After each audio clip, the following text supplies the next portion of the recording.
ಹ್ಮ್.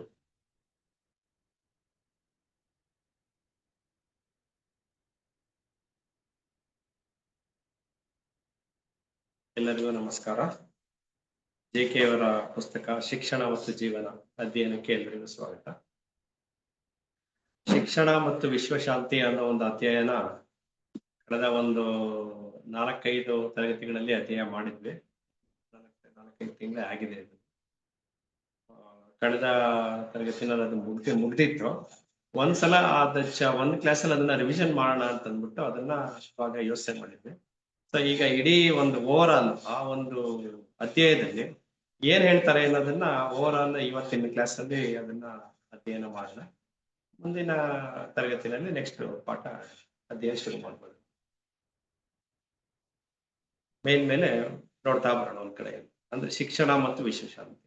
ಅಂದ್ರೆ ವಿಶ್ವಶಾಂತಿಯನ್ನ ಉದ್ದೇಶವಾಗಿಟ್ಕೊಂಡು ಜೆ.ಕೆ. ಅವರ ಮನಸ್ಸಿನಲ್ಲಿ ಮೂಡಿದಂತಹ ಶಿಕ್ಷಣದ ರೀತಿ ಯಾವ ರೀತಿ ಅನ್ನೋದನ್ನ ಅವ್ರು ಹೇಳ್ತಾ ಬರ್ತಾರೆ. ಅಲ್ಲಿ ಮಧ್ಯ ತಲೆದೋರುವಂತ ಬಿಕ್ಕಟ್ಟುಗಳನ್ನೆಲ್ಲ ಹೇಗೆ ಪರಿಹಾರ ಮಾಡ್ಕೋಬೇಕು, ಯಾವ ತರ ಬಿಕ್ಕಟ್ಟುಗಳು ತಲೆದೋರ್ತು ಮತ್ತೆ ಅದನ್ನ ಯಾವ ರೀತಿ ಅದನ್ನ ಪರಿಹಾರ ಮಾಡ್ಕೋಬೇಕು ಅನ್ನೋದನ್ನ ಈ ಒಂದು ಅಧ್ಯಾಯದಲ್ಲಿ ವಿಸ್ತಾರವಾಗಿ ಹೇಳ್ತಾ ಬರ್ತಾರೆ. ಅದನ್ನೇ ನಾವು ಅಧ್ಯಯನ ಮಾಡಿ ತಿಳಿದಿದ್ವಿ. ಈಗ ಒಂದು ಸಮಗ್ರವಾಗಿ ತಿಳ್ಕೊಂಬೋದು. ಅದು ಈ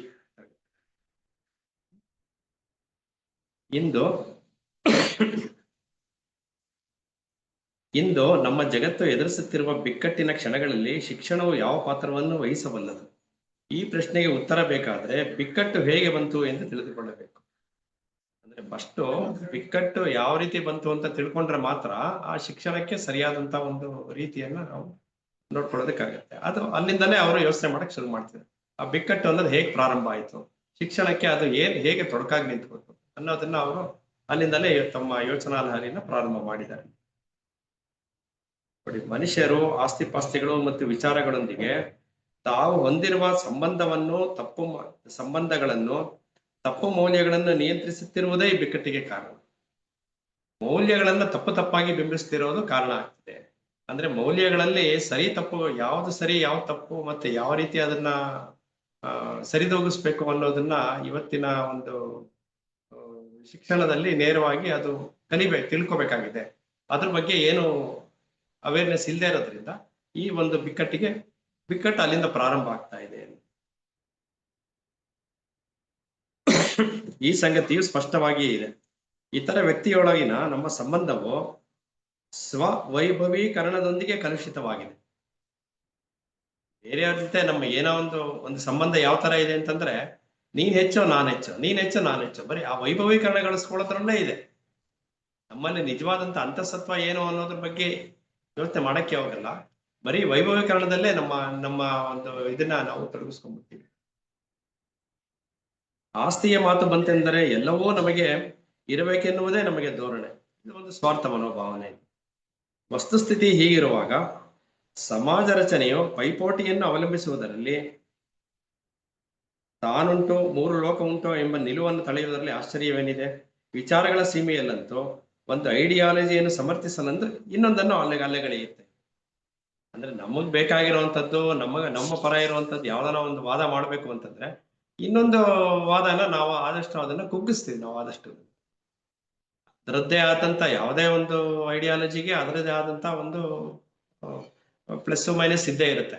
ಬಟ್ ಆದ್ರೆ ನಾವು ಪ್ಲಸ್ನೆಲ್ಲ ಬಿಟ್ಬಿಟ್ಟು ಅದನ್ನ ಆದಷ್ಟು ಕುಗ್ಸುವಂತ ಪ್ರಯತ್ನ ಮಾಡುವಂಥದ್ದು. ಯಾಕೆ ನಮ್ಗೆ ನಾವ್ ಏನ್ ಹೇಳ್ಕೋಬೇಕು ಅದನ್ನ ಮಾತ್ರ ಹೈಲೈಟ್ ಮಾಡ್ಬೇಕು, ಮಿಕ್ಕಿದ್ದನ್ನೆಲ್ಲ ಕುಗ್ಸುವಂಥದ್ದು. ಅದು ನಾವು ಮಾಡ್ತಿರೋಂಥ ಇನ್ನೊಂದು ತಪ್ಪು ಮಾಡ್ತಿರುವಂಥದ್ದು. ಅಂದ್ರೆ ಯಾವಾಗಲೂ ಕಂಪೇರ್ ಮಾಡುವಂಥದ್ದು. ಆ ಕಂಪೇರ್ ಮಾಡೋದಾಗ್ಬಾರ್ದು. ನಾವೇನಾದ್ರು ಯಾವ್ದೊಂದು ವಿಚಾರದ ಬಗ್ಗೆ ಮಾತಾಡ್ಬೇಕು ಅಂದ್ರೆ ಅಷ್ಟು ಮಾತ್ರನೇ ಇರ್ಬೇಕು. ಇನ್ನೊಂದು ವಿಚಾರ ಅಲ್ಲಿಗೆಳೆಯೋದಾಗ್ಲಿ ಅದನ್ನ ಡಿಗ್ರೇಡ್ ಮಾಡೋದಾಗ್ಲಿ ಅದು ಮಾಡಬಾರ್ದು. ಇಂದಿನ ಗೊಂದಲಮಯ ಸ್ಥಿತಿಗೆ ಸ್ವಲ್ಪ ನನಗೆ ಒಂಚೂರು ಕೋಲ್ಡ್ ಆಗಿದೆ. ಅವಾಗ ಒಂಚೂರು ಕೆಮ್ಮಿರುತ್ತೆ. ಇಲ್ಲ ಏನು ಬೇಡ, ಅದು ಸುಮ್ನೆ ಇದ್ರೆ ಕೆಂಬರಲ್ಲ, ಮಾತಾಡ್ತಾ ಇದ್ರೆ ಓದ್ತಾ ಇದ್ರೆ ಸ್ವಲ್ಪ ಕೆಂಬರುತ್ತೆ. ಒಂದು 15 ಡೇಸ್ ಇಂದ ಆಯ್ತು, ಕಮ್ಮಿ ಆಗಿದೆ ಸ್ವಲ್ಪ. ಈಗ ಓದ್ತಾ ಇರ್ತೀರಲ್ಲ ಅವಾಗ ಒಂಚೂರು ಮಧ್ಯ ಆಗಿ ಬರುತ್ತದ, ಅದಕ್ಕೆ ಎಕ್ಸ್ಕ್ಯೂಸ್. ಇಂದಿನ ಗೊಂದಲಮಯ ಪರಿಸ್ಥಿತಿಗೆ ಅಧಿಕಾರ, ಮುಖಂಡರ ಮೇಲಿನ ಅತಿಯಾದ ಅವಲಂಬನೆಯೇ ಕಾರಣ. ಅಂದ್ರೆ ಇದು ಅಧಿಕಾರ ಈಗಾಗಲೇ ಹಿಂದಿನ ಒಂದು ಅಧ್ಯಾಯದಲ್ಲೂ ನಾವು ಅಧಿಕಾರ ಭೌತಿಕತೆ ಆ ವಿಚಾರವಾಗೆಲ್ಲ ಓದಿದ್ವಿ. ಆದ್ರೆ ಆ ಗೊಂದಲಮಯ ಸ್ಥಿತಿಗೆ ಅದು ಒಂದು ಕಾರಣ ಆಗಿದೆ. ಶಿಕ್ಷಣದಲ್ಲಿ ಯಾಕೆ ಗೊಂದಲ ಉಂಟಾಗ್ತಿದೆ ಅಂತ ಅನ್ನೋದು ತಪ್ಪು ಒಂದು ಅಧಿಕಾರವನ್ನು ನಾವು ಉಪಯೋಗಿಸುವಂತ ರೀತಿಯಲ್ಲಿ ಆಗ್ತಿರುವಂತದ್ದು. ಮತ್ತೆ ಬೇರೆಯವರ ಮೇಲೆ ಅತಿಯಾದ ಅವಲಂಬನೆ, ಈ ಮಾತು ದೈನಂದಿನ ಜೀವನದಲ್ಲಿಯೂ ನಿಜ. ಚಿಕ್ಕದೊಂದು ಶಾಲೆಯಿಂದ ಹಿಡಿದು ದೊಡ್ಡ ವಿಶ್ವವಿದ್ಯಾನಿಲಯದವರೆಗೆ ಸಂಘ ಸಂಸ್ಥೆಗಳ ವಿಷಯದಲ್ಲಿಯೂ ನಿಜ. ಯಾವುದೇ ಸಂಸ್ಕೃತಿಯಲ್ಲಿ ಮುಖಂಡರು ಹಾಗೂ ಅವರ ಅಧಿಕಾರವು ಅವನತಿಗೆ ಕಾರಣವಾಗುತ್ತದೆ. ಇನ್ನೊಬ್ಬರನ್ನು ಕುರುಡಾಗಿ ಅನುಸರಿಸುವಾಗ ಪರಸ್ಪರ ತಿಳುವಳಿಕೆ ಇರುವುದಿಲ್ಲ. ಬದಲಾಗಿ ಅಂತ ಕಡೆ ಭಯ ವಿಧೇಯತೆಗಳೇ ರಾಜ್ಯಭಾರ. ಒಬ್ಬರು ಏನೋ ಒಂದು ಮಾಡ್ತಿದ್ದಾರೆ ಅಂತಂದ್ರೆ ಅದನ್ನೇ ಎಲ್ಲಾರು ಅದನ್ನ ಮಾಡುವಂಥದ್ದು. ವಿಚಾರ ಪರತೆ ಇಲ್ಲದೆ ಇರುವಂಥದ್ದು. ಅವ್ರು ಮಾಡ್ತಿರೋ ಸರಿನೋ ತಪ್ಪೋ ಯೋಚನೆ ಮಾಡಲ್ಲ. ಅದ್ ಮಾಡ್ಬೇಕಾ, ಅದ್ರಲ್ಲಿರುವಂತ ಮೌಲ್ಯ ಏನೋ ಅದನ್ನೇನು ಯೋಚನೆ ಮಾಡಿದೆ ಅವ್ರು ಮಾಡ್ತಿದ್ದಾರೆ ನಾವು ಮಾಡೋಣ ಅಂತ ಅನ್ನುವಂಥದ್ದು ಇವಾಗ ಸಾಮಾನ್ಯವಾಗಿ ನಡೀತಾ ಇರುವಂತದ್ದು. ಇದೆಲ್ಲ ಈ ಗೊಂದಲಗಳಿಗೆ ಬಿಕ್ಕಟ್ಟುಗಳಿಗೆ ಕಾರಣ ಆಗ್ತಾ ಇದೆ. ನಿಜವಾಗಿ ನೋಡಿದರೆ ಸ್ವಂತವನ್ನು ಅರ್ಥ ಮಾಡಿಕೊಳ್ಳುವುದರ ಪರಿಣಾಮವಾಗಿಯೇ ದೊರೆಯಬೇಕಾದ ಮನಃಶಾಂತಿಗಾಗಿ ಸರ್ಕಾರಗಳನ್ನು ಸಂಸ್ಥೆಗಳನ್ನು ಅವಲಂಬಿಸುವುದರಿಂದ ಏನೂ ಪ್ರಯೋಜನವಿಲ್ಲ. ಅಂದ್ರೆ ನಮ್ಮೊಳಗೆ ನಾವು ಏನಾದ್ರೂ ಒಂದು ಏನಿದೆ ಅಂತ ನಾವು ಅರ್ಥ ಮಾಡ್ಕೋಬೇಕು ಅಂತಂದ್ರೆ, ಮೌಲ್ಯಗಳನ್ನು ನಾವು ಸರಿಯಾದ ರೀತಿಯಲ್ಲಿ ಅರ್ಥ ಮಾಡ್ಕೊಳ್ಳೋ ಪ್ರಯತ್ನ ಮಾಡ್ಬೇಕು ಅಂತಂದ್ರೆ ಹೊರಗಿನ ಯಾವ ಅವಲಂಬನೆ ಅವಶ್ಯಕತೆನೂ ಇಲ್ಲ. ಆದ್ರೆ ನಾವು ಸಂಪೂರ್ಣವಾಗಿ ಹೊರಗಡೆ ಅವಲಂಬಿತರಾಗಿದ್ದೀವಿ. ಏನೇ ಬೇಕು ಅಂತಂದ್ರೆ ಒಂದು ಸರ್ಕಾರದ ಮೇಲೆ, ಹೊರಗಿನ ಒಂದು ಇದ್ರ ಮೇಲೆ ಏನೇ ಒಂದು ಇದು ಬಂದ್ರು ಎಲ್ಲ ಅದ್ರ ಮೇಲೆ ನಾವು ಅವಲಂಬಿತರಾಗಿದ್ದೀವಿ. ನಮ್ಮೊಳಗೆ ನಾವು ಯಾವ ಪ್ರಯತ್ನನೂ ಮಾಡುವಂತ ಒಂದು ಪ್ರಯತ್ನ ಮಾಡಿಲ್ಲ. ಇದರಿಂದ ತೀವ್ರವಾದ ಸಂಘರ್ಷವು ಸೃಷ್ಟಿಯಾಗುತ್ತದೆ. ಮನುಷ್ಯರ ನಡುವೆ ಅಂತಃಕಲಹ ಮತ್ತು ದ್ವೇಷಗಳು ಸಾಮಾಜಿಕ ರಚನೆಯನ್ನು ಒಪ್ಪಿಕೊಳ್ಳುತ್ತಿರುವ ನಮಗೆ ಶಾಶ್ವತವಾದ ಆನಂದವು ಕನಸಿನ ಮಾತು. ವರ್ತಮಾನದ ಸ್ಥಿತಿಗತಿಗಳನ್ನು ಬದಲಾಯಿಸಬೇಕಾದರೆ ಎಲ್ಲಕ್ಕೂ ಮೊದಲು ನಮ್ಮಲ್ಲಿಯೇ ಪರಿವರ್ತನೆ ಆಗಬೇಕು. ಅಂದ್ರೆ ಫಸ್ಟ್ ನಮ್ಮೊಳಗೆ ನಾವು ಅದನ್ನ ನೋಡಿ ನಮ್ಮೊಳಗೆ ಏನಾದ್ರು ಗೊಂದಲಗಳಿದ್ರೆ ಅದನ್ನ ಪರಿಹಾರ ಮಾಡ್ಕೊಳ್ಳೋಕೆ ಸಾಧ್ಯ ಆದ್ರೆ ಮಾತ್ರ ನಾವು ಹೊರಗೆ ಪ್ರಶಾಂತವಾಗಿರೋದಕ್ಕೆ ಸಾಧ್ಯ ಆಗುತ್ತೆ. ಇಲ್ಲ ಅಂದ್ರೆ ನಾವು ಹೊರಗಡೆನೆ ಸಂಘರ್ಷಗಳನ್ನ ಎದುರಿಸ್ಬೇಕಾಗತ್ತೆ. ಯಾಕಂದ್ರೆ ಗೊಂದಲ ಅನ್ನೋದು ನಮ್ಮೊಳಗಿದೆ, ನಾವೆಲ್ಲ ಹೊರಗಡೆ ಹುಡುಕ್ತಾ ಇರ್ತೀವಿ. ಆ ಗೊಂದಲಗಳನ್ನ ನಾವು ಆದಷ್ಟು ನಮ್ಮೊಳಗೆ ಪರಿಹಾರ ಮಾಡ್ಕೊಳ್ಳುವಂತ ಪ್ರಯತ್ನ ಮಾಡ್ಬೇಕಾಗಿದೆ. ನಮಗೆ ನಿಜವಾಗಿಯೂ ಶಾಂತಿಯೂ ಬೇಡ, ಶೋಷಣೆಗೆ ಮಂಗಳ ಆಡುವುದು ಬೇಡ. ಅಂದ್ರೆ ನಿಜವಾಗಿಯೂ ಇವತ್ತಿನ ಹೊರ ಪ್ರಪಂಚ ಏನ್ ಕೇಳ್ತಿದೆ ಅಂತ ಹೇಳ್ತಿರೋದು, ಅದ್ರ ಅವಶ್ಯಕತೆನೇ ಇಲ್ಲ. ನಮ್ಗೆ ಪೀಸ್ ಆಫ್ ಮೈಂಡ್ ಅಂತ ಅನ್ನೋದು ಬೇಕಾಗಿಲ್ಲ. ಮತ್ತೆ ಈ ಶೋಷಣೆಗೆ ಮಂಗಳ ಆಡುವುದು ಬೇಡ, ಅದ್ರ ಪಡೆಗೆ ಅದು ಎಲ್ಲ ನಡೀತಾ ಇಲ್ಲ. ದುರಾಸೆಯ ಹಾದಿಯಲ್ಲಿ ಎಲ್ಲವೂ ಅಡ್ಡಿಯಾಗಲು ನಾವು ಅವಕಾಶ ಕೊಡುವುದಿಲ್ಲ. ಈಗ ನಾವು ಸಾಮಾಜಿಕ ವ್ಯವಸ್ಥೆಯ ತಳಹದಿಯೋ ಅಷ್ಟಿಷ್ಟು ಅಲ್ಲಾಡುವುದೂ ನಮಗೆ ಇಷ್ಟವಿಲ್ಲ. ಏನೋ ಒಂದು ವ್ಯವಸ್ಥೆ ಇದೆಯೋ ಆ ವ್ಯವಸ್ಥೆನಲ್ಲಿ ಏನು ಬದಲಾವಣೆನೂ ಇಷ್ಟಪಡಲ್ಲ. ಹೇಗಿದೆಯೋ ಹಾಗೆ ಇರ್ಬೇಕು ಅನ್ನೋದು. ಯಾಕಂದ್ರೆ ಬದಲಾವಣೆ ಜೀವನ ತುಂಬಾ ಜನ ಲೈಕ್ ಮಾಡಕ್ ಹೋಗಲ್ಲ. ಹೆಂಗಿದೆಯೋ ಹಂಗೆ ಇರ್ಬೇಕು ಅನ್ನುವಂಥದ್ದು. ಹೆಚ್ಚೆಂದರೆ ಅಲ್ಪ ಸ್ವಲ್ಪ ಅಲಂಕಾರಿಕ ಬದಲಾವಣೆಗಳಾಗಲು ನಮ್ಮ ಸಮ್ಮತಿ ಇದೆ, ಸ್ವಲ್ಪ ಬದಲಾವಣೆಗಳಷ್ಟೇ. ಅದರಾಚೆಗೆ ನಮ್ಮ ಯಥಾಸ್ಥಿತಿಯ ಮುಂದುವರಿಕೆಯನ್ನೇ ಬಯಸುತ್ತೇವೆ. ಇದರ ಫಲವಾಗಿ ಶಕ್ತಿಶಾಲಿಗಳು ಮತ್ತು ವಂಚಕರು ನಮ್ಮ ಮೇಲೆ ಅಧಿಕಾರ ನಡೆಸುತ್ತಾರೆ. ಇದರಲ್ಲಿ ಏನಾಗುತ್ತೆ ಅಂದ್ರೆ ನಮ್ಮ ಅಂತಸತ್ವಗಳನ್ನ ನಾವು ಕಳ್ಕೊತಾ ಹೋಗ್ತೀವಿ. ಈ ತರ ಅಂದ್ರೆ ಯಾವುದೇ ಬದಲಾವಣೆಗಳನ್ನ ನಾವು ಬಯಸ್ದೆ, ವಿಚಾರ ಪರತೆ ಇಲ್ಲದೆ ನಮ್ಮ ಪಾಡಿಗೆ ನಾವು ಇರುವಂತದ್ದು ಮಾಡಿದ್ರೆ ಯಾರೋ ರಾಜಕೀಯ ನಾಯಕರು ಅವರೆಲ್ಲ ತಮ್ಮ ಮೇಲ್ಗೈ ಸಾಧಿಸೋ ಪ್ರಯತ್ನ ಮಾಡ್ತಾರೆ. ಅವರ ಸ್ವಾರ್ಥ ಸಾಧನೆ ಇದೆ, ಅದನ್ನ ಸಾಧನೆ ಮಾಡೋದಕ್ಕೆ ನಿರಂತರವಾಗಿ ಪ್ರಯತ್ನಿಸ್ತಾ ಇರ್ತಾರೆ. ಶಾಂತಿಯು ಯಾವುದೇ ಐಡಿಯಾಲಜಿಯ ಅನುಕರಣೆಯಿಂದ ಬರುವುದಿಲ್ಲ. ಅದು ಶಾಸ್ತ್ರಗಳಿಂದ ಅವಲಂಬಿಸಿಲ್ಲ. ವ್ಯಕ್ತಿಗಳಾಗಿ ನಾವು ನಮ್ಮದೇ ಮನೋವ್ಯಾಪಾರಗಳನ್ನು ಅರ್ಥ ಮಾಡಿಕೊಳ್ಳಲು ತೊಡಗಿದಾಗ ಮಾತ್ರವೇ ಶಾಂತಿಯ ಆಗಮನವಾಗುತ್ತದೆ. ಅಂದ್ರೆ ನಮ್ಮ ಒಳಗೆ ನಾವು ನೋಡೋದಕ್ಕೆ ಪ್ರಯತ್ನ ಪಡಬೇಕು, ನಮ್ಮನ್ನ ನಾವು ಅರ್ಥ ಮಾಡ್ಕೊಳ್ಳೋ ಪ್ರಯತ್ನ ಮಾಡ್ಬೇಕು. ಅವಾಗ ಮಾತ್ರ ನಿಜವಾದ ಶಾಂತಿ ಅಂತ ಅನ್ನೋದನ್ನ ಗಳಿಸ್ಕೊಳ್ಳೋದಕ್ಕೆ ಸಾಧ್ಯ ಆಗತ್ತೆ. ವೈಯಕ್ತಿಕವಾಗಿ ಕ್ರಿಯಾಶೀಲರಾಗುವ ಜವಾಬ್ದಾರಿಯಿಂದ ತಪ್ಪಿಸಿಕೊಂಡು ಯಾವುದೇ ಸಾಮಾಜಿಕ ವ್ಯವಸ್ಥೆಯು ಶಾಂತಿಯ ಹರಿಕಾರನಾಗುವುದೆಂದು ಕಾದು ಕುಳಿತರೆ ಕಾಲಾನುಕ್ರಮದಲ್ಲಿ ಆ ಹೊಸ ವ್ಯವಸ್ಥೆ ಗುಲಾಮರಾಗುವುದನ್ನು ಬಿಟ್ಟರೆ ಬೇರೆ ವಿಧಿ ಇಲ್ಲ.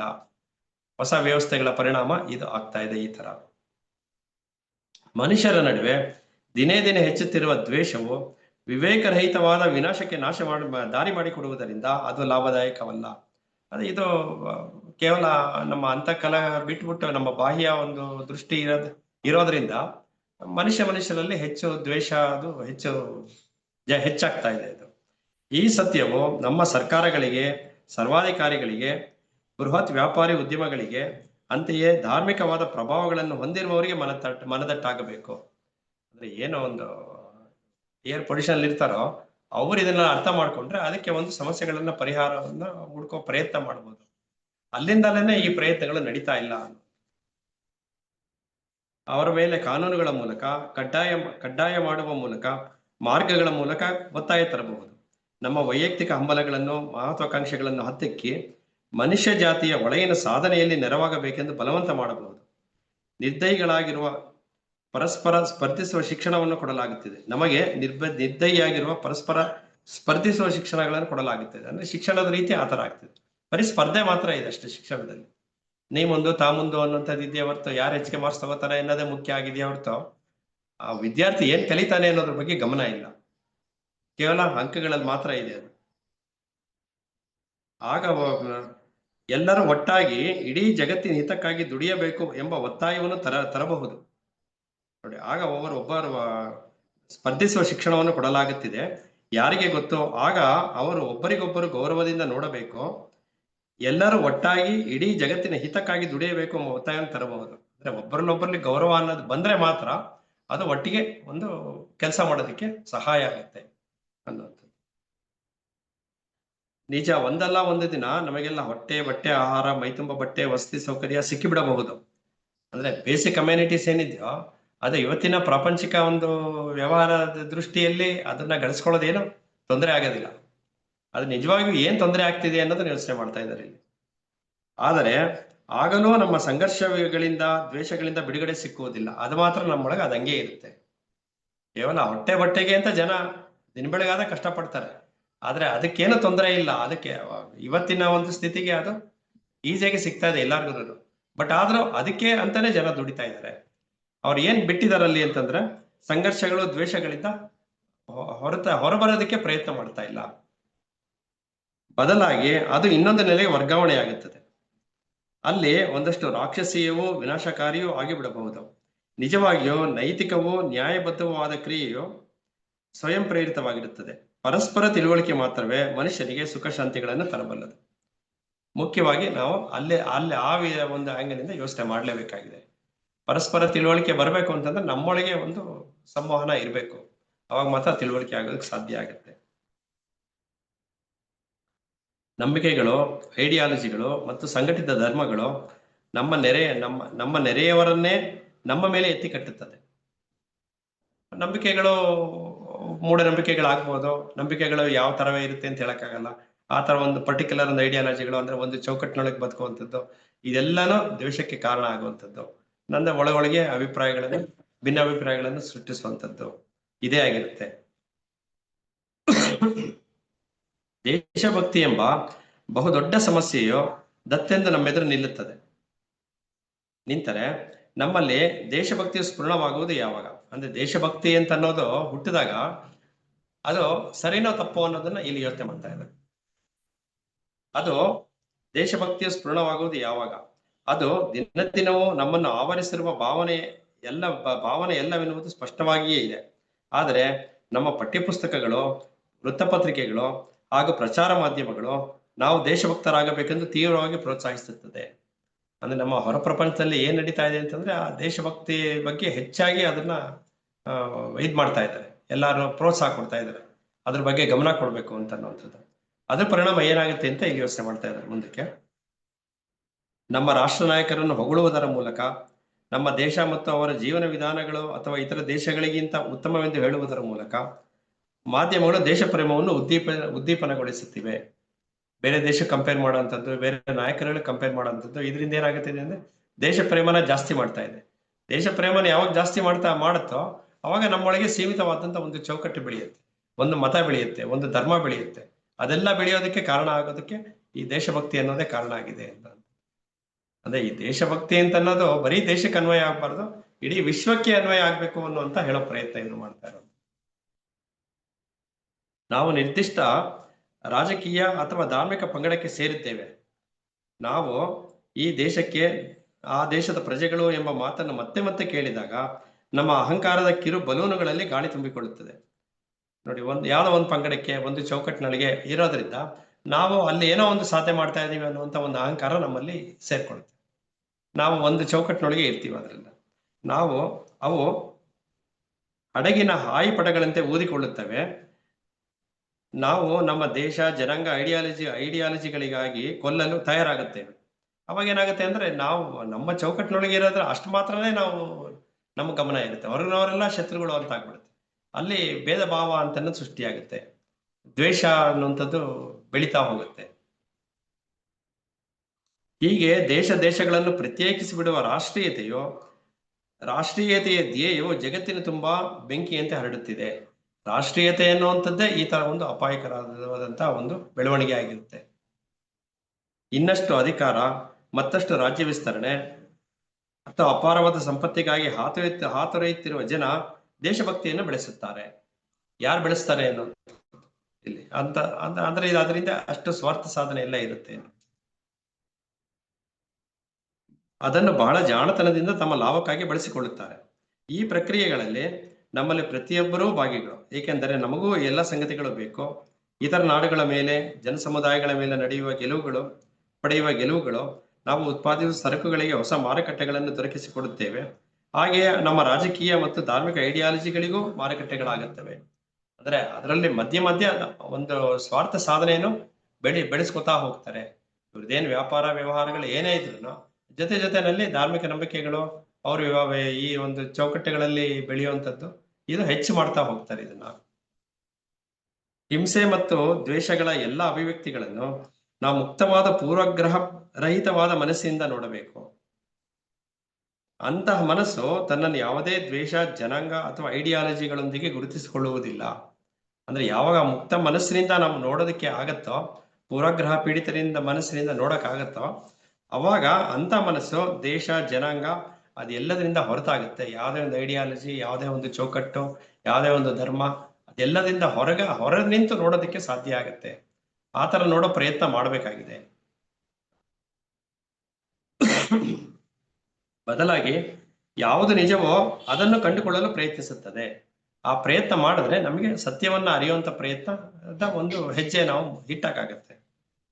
ಇತರರ ಅನಿಸಿಕೆಗಳು ಹಾಗೂ ಸೂಚನೆಗಳಿಂದ ಪ್ರಭಾವಿತರಾಗದೆ ಒಂದು ಸಂಗತಿಯನ್ನು ನಿಚ್ಚಳವಾಗಿ ನೋಡುವುದರಲ್ಲಿ ಅಪಾರ ಆನಂದವಿದೆ. ಅಂತ ಸಲಹೆ, ಸೂಚನೆಗಳು ಸರ್ಕಾರದಿಂದ ಬಂದಿರಬಹುದು ಅಥವಾ ಈ ವಿಷಯದಲ್ಲಿ ವಿಶೇಷ ತಜ್ಞರಿಂದ ಅಥವಾ ಮೇಧಾವಿಗಳಿಂದಲೂ ಬಂದಿರಬಹುದು. ದೇಶ ಪ್ರೇಮವು ಮಾನವ ಸಂತೋಷಕ್ಕೆ ಅಡ್ಡಿ ಎಂಬ ಸಂಗತಿಯು ಒಂದು ಸಲ ನಮ್ಮ ಗಮನಕ್ಕೆ ಬರುವುದೇ ತಡ ನಮ್ಮೊಳಗೆ ಇರುವ ಹುಸಿ ಭಾವನೆಯೊಂದಿಗೆ ಹೊಡೆದಾಡುವ ಅಗತ್ಯವು ಉಳಿಯುವುದಿಲ್ಲ. ನಾವು ಅದನ್ನ ಅರ್ಥಕೊಂಡ್ರೆ ಸಾಕು. ಯಾವುದು ದೇಶಭಕ್ತಿ ಅನ್ನೋ ಒಂದು ದೇಶ ಪ್ರೇಮ ಅಥವಾ ದೇಶಭಕ್ತಿ ಇರ್ಬೋದು, ಅದು ಮಾನವ ಸಂತೋಷಕ್ಕೆ ಅಡ್ಡಿ ಮಾಡುತ್ತೆ. ಯಾಕೆಂದ್ರೆ ಅದು ಒಂದು ಚೌಕಟ್ಟನ್ನು ನಿರ್ಮಾಣ ಮಾಡುತ್ತೆ, ಒಂದು ಧರ್ಮವನ್ನ ನಿರ್ಮಾಣ ಮಾಡುತ್ತೆ, ಮತವನ್ನ ನಿರ್ಮಾಣ ಮಾಡುತ್ತೆ. ಅದೆಲ್ಲದರಿಂದ ಹೊರಬಂದ್ರೆ ಮಾತ್ರ ನಾವು ಎಲ್ಲ ಮುಕ್ತವಾಗಿರೋದಕ್ಕೆ ಸಾಧ್ಯ ಅನ್ನೋದನ್ನ ನಾವು ಮನಗಾಣೋದಕ್ಕೆ ಸಾಧ್ಯ ಆದ್ರೆ ನೋಡಿ, ನಮ್ಮೊಳಗೆ ಗಮನಕ್ಕೆ ಬರುವುದೇ ತಡ. ಹಾಗೆ ಬಂದ್ರೆ ನಮ್ಮೊಳಗೆ ಇರುವ ಹುಸಿ ಭಾವನೆಯೊಂದಿಗೆ ಹೊಡೆದಾಟುವ ಅಗತ್ಯವು ಉಳಿಯುವುದೇ ಇಲ್ಲ. ಅದು ಎಂದೆಂದಿಗೂ ನಮಗೆ ವಿದಾಯ ಹೇಳಿ ಹೊರಟು ಹೋಗುತ್ತದೆ.